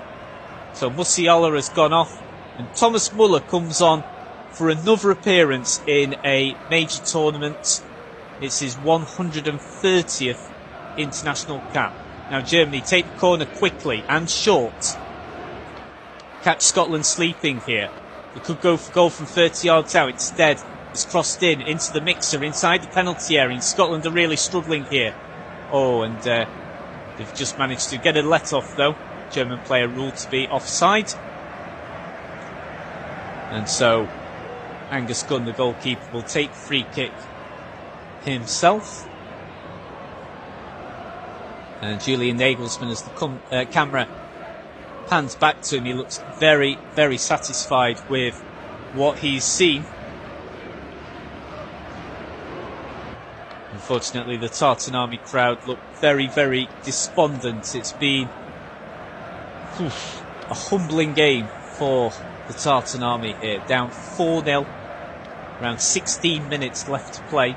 Again, I don't think there'll be too much stoppage time, just because the only real breaks that we've had in play have been from the goals themselves and just any of the substitutions. So it's not been a bad-tempered game or particularly controversial game. So I don't think there'll be too much in the way of stoppage time. Just once we have a bit of a break or a bit of a respite in play in the tempo, we'll just run through all the games that are to come. So, of course, this is a festival of football that we've got coming up over the next month, exactly over the next 30 days. So we've got 3 games coming up for you, which, of course, we at Flash Score will be covering. We'll come on to that later, though, as Germany have got another chance here as Niklas Füllkrug comes into the penalty area, he beats his man. Oh, in the shot, it's just gone over the line, and Füllkrug has scored another. He's bagged 2 goals within 10 minutes of coming on as a substitute. His initial chance is blocked by Angus Gunn initially. The ball loops into the air, and then Füllkrug bundles the ball over the line, and it's 5-0 to Germany. And Scotland, well, if you're a Scottish fan listening to this, I'm afraid to say the Tartan Army are getting absolutely humbled here in this match. But there is a suspicion that Füllkrug could have been offside. I think VAR might have a look into that. It certainly won't win goal of the tournament if it stands. Just wonder if there is a suspicion that Füllkrug might have been offside. And it is given, I think it is off. VAR have actually ruled that Füllkrug is offside, and he is. You can just tell he's just half a yard off when you look back at the replay. It's actually an attempted clearance from Scotland's number 5, the substitute that came on, that comes back off the German forward. So it's Grant Hanley who kicked the ball against Niklas Füllkrug, and then it's the keeper's hand palms the ball right up into the air, and then Füllkrug eventually bundled the ball over the line, but it won't count because Füllkrug was offside. So it does remain Germany 4, Scotland 0. Scotland have just made another substitution here, and Scott McKenna has come on for his 36th Scotland appearance. Plays for FC Copenhagen in the Danish Superliga, the 27-year-old. So just to clarify, that effort there from Fulkrug, which was bundled over the line, it won't count, as Fulkrug was just half a yard offside, so the right decision was given in the end. So it is still Germany 4, Scotland 0. Wirtz, Musiala, Havertz and Fulkrug with the goals, and Fulkrug fought. He'd bagged a second within 10 minutes of coming on, but was undone in the end by the retrospective decision from VAR. Has to be said, it was a quick decision from VAR as well. We've not had much in the way of long stoppages or anything like that. So just while we can, we'll just have a quick run through then, just while Scotland are just trying to keep the ball for as long as they can. So 3 games to come up for you in Euro 2024 tomorrow. So 2 p.m. UK time, it's Hungary versus Switzerland. They're the other 2 teams in Group A. So Scotland, if they are to qualify from the knockouts, they're going to, well, surely they're going to need a win against at least either Hungary or Switzerland. Wins against both would surely do it, but of course their confidence will be massively rocked by what's happened here in the opening game. At 5 p.m. it's Croatia versus Spain. That should be a belter. And then at 8 p.m. it's Albania versus Italy. That should be a really good game too. Just back here in Munich, the ball steered into the penalty area in Germany. You've got a chance here through Thomas Muller, but the ball is just headed out of play for a corner kick here for Germany. So it's just cleared away actually from Robertson in the end. It was Muller's effort which looked to be going across the face of goal. Could have easily been hooked in from close range by a German player. Corner comes in then from the right from Tony Cruz. Headed away initially by Scotland.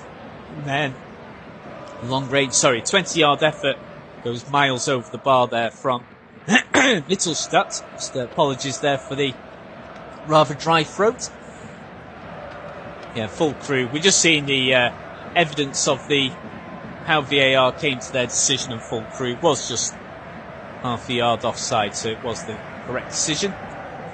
So just a reminder then for tomorrow, 2 p.m. UK time, Hungary versus Switzerland, and then we've got all 4 teams in action in Group B. At 5 p.m, Croatia versus Spain. And then at 8 p.m, the evening game is Albania versus Italy. Should be an interesting game, that. Another substitution then for Germany. Tony Cruz has come off, and Emre Can, the former Liverpool player, is on. So Emre Can on for the last 10 minutes of the game. Currently with Borussia Dortmund, the 30-year-old. He's making his 44th appearance for the German national side. And now Germany breaking again down the left wing. Cross comes in. Scotland coming under a lot of pressure here, and they're just somehow able to keep the score at 4-0. I don't know how it wasn't finished away by Germany. It's a lovely cross that came in there, and it just somehow evaded Gundogan. The ball just ended up going behind him. Scotland will bring on another sub now. Let's have a look here. Ryan Christie is coming off. He's had a hard shift for his 50th appearance for the national side. Been very isolated up front, but Lawrence Shankland is coming on to make his 12th appearance for the Scottish senior team. Plays for Hearts in the SPL. So Shankland's coming on for the last 10 minutes or so.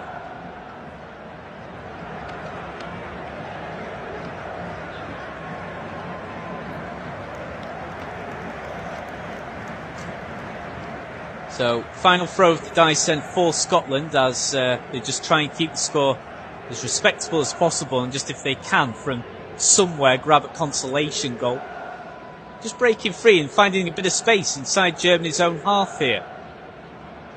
Ball comes in from the right of centre, but it's easily dealt with by Germany. Of course, they've had the extra man for a long time now, bordering on 40 minutes now that they've had the extra man, and now Germany can go very quickly on the counter here. Leroy Sané cutting in from the right wing into the centre of play, now into the penalty area, but is crowded out there by three separate Scottish players.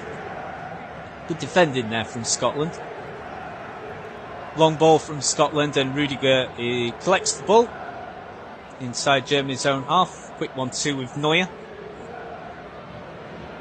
Now onto Germany's left wing, as Germany are able to dictate the tempo of the game at will. Scotland will be pretty tired out now after having a man less than the hosts for up to about 40 minutes now. Sané just finding some support from Kimmich. Now Sané again, he goes for goal from 20 yards, but that's straight at Angus Gunn in goal, and that's a comfortable save for Gunn to make. So 83rd minute, 7 minutes of normal time to go. Still 4-0 to Germany. It was struck fairly well from Sané, that effort there from around 19-20 yards, but it was straight at Gunn in goal, and fairly simple save for Gunn to make. Incredibly, in terms of pass accuracy in the whole game, Germany have achieved 94% of accurate passes. So every pass that Scotland have attempted, 94% of them in this game have been successful in going to a fellow German player. That's phenomenal, it has to be said. Germany again breaking down the left end. Mittelstadt across the face of goal, but that's well grounded by the Scottish defence, and they kick the ball away long. They're just doing all they can just to try and prevent any more goals from being conceded here.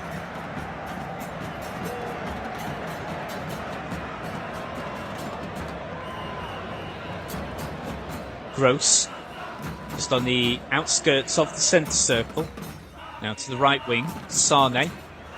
Got plenty of time, plenty of space, and he's going to run at his marker here. When is he fouled there by Robertson once he gets into the penalty area? No foul given. I think that's going to be a goal kick then for Angus Gunn to take from Scotland. Just have another look at the replay there. Yeah, I think that's the correct decision. No foul. So the question now is, does Germany just play out time here? Just play out for a comfortable 4-0 victory, or do they go for it one more time and try and extend their lead by one more?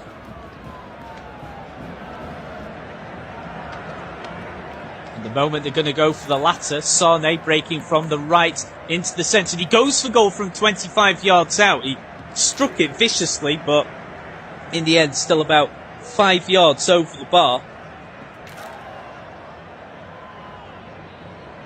Going into this game, I think Scotland were 1 win in 8. So they did win their most recent game, but that was, with all due respect, it was only against the European minnows Gibraltar.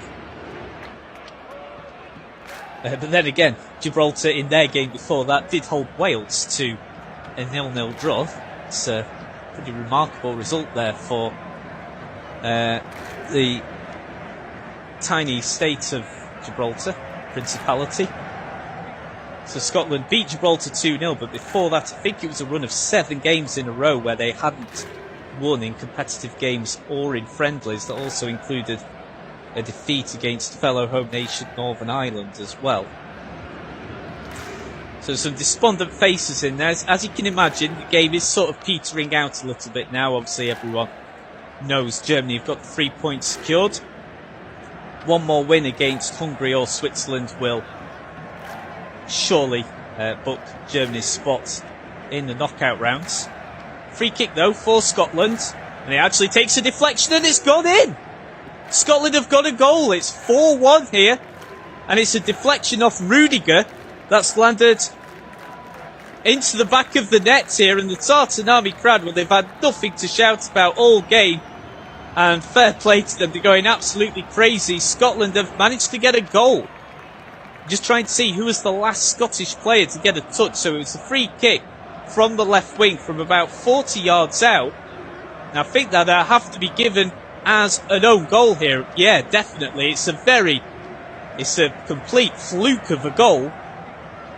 Let's just see who was the last Scottish player to actually touch the ball here. It was the number 26, so it was McKenna, but it was an attempted headed pass across the face of goal.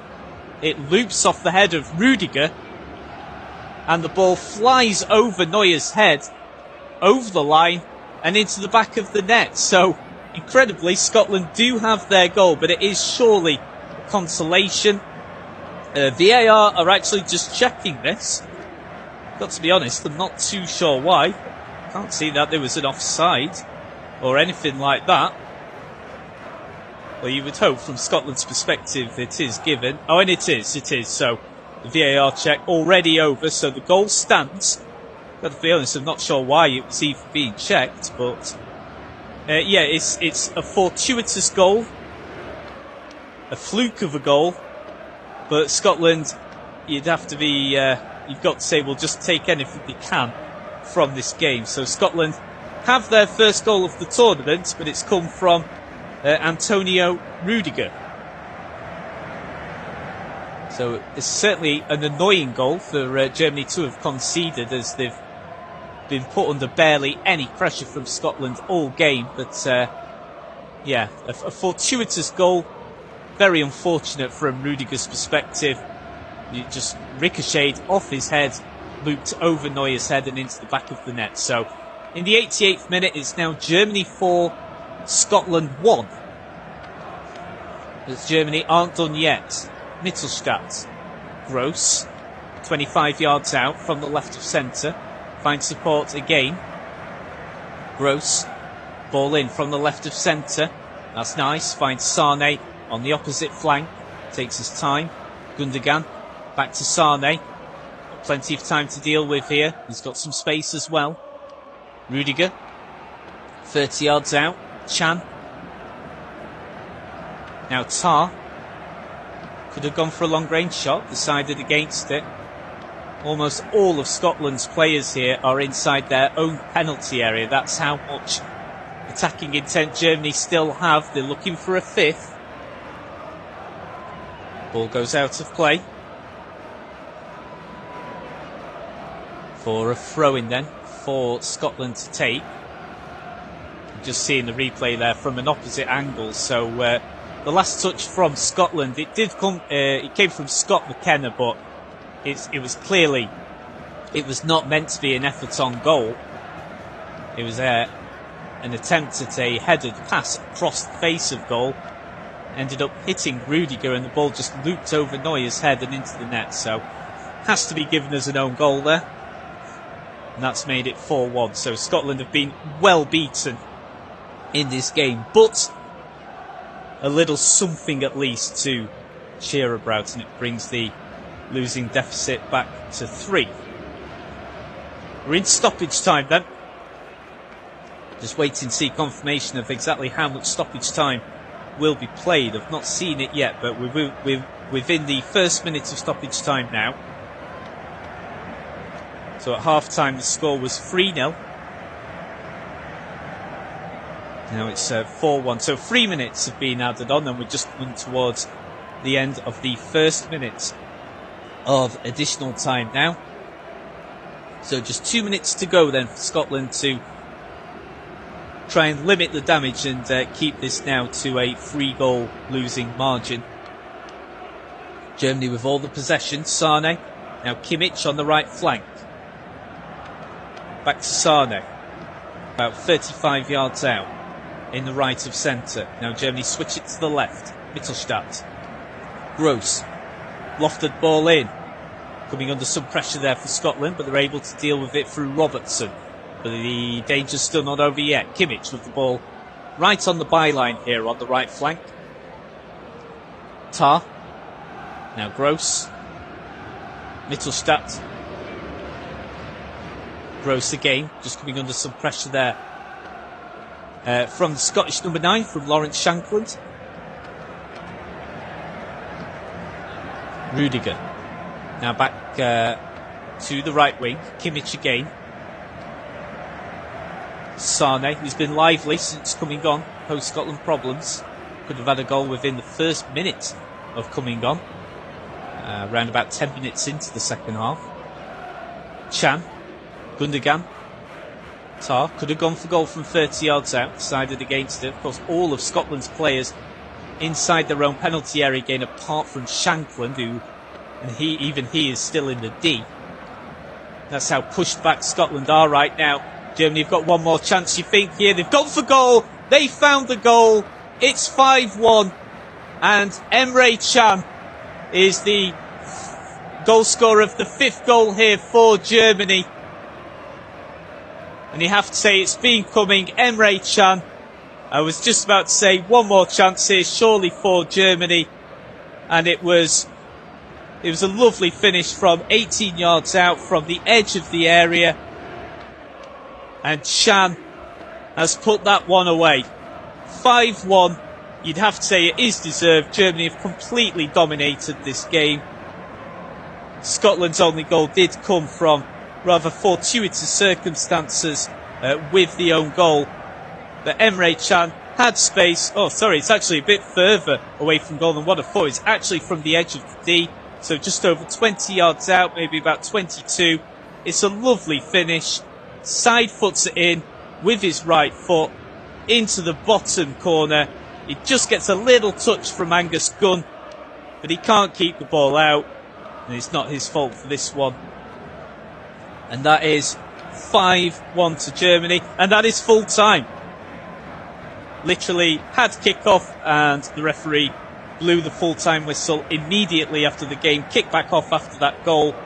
So with basically the last kick of the game, Emre Can gets a 5th goal for Germany.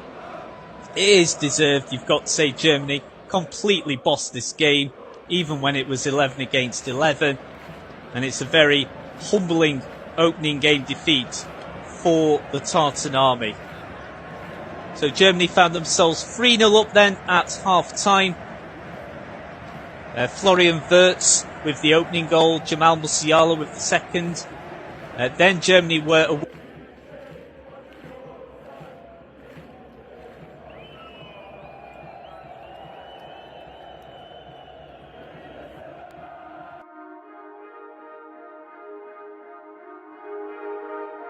you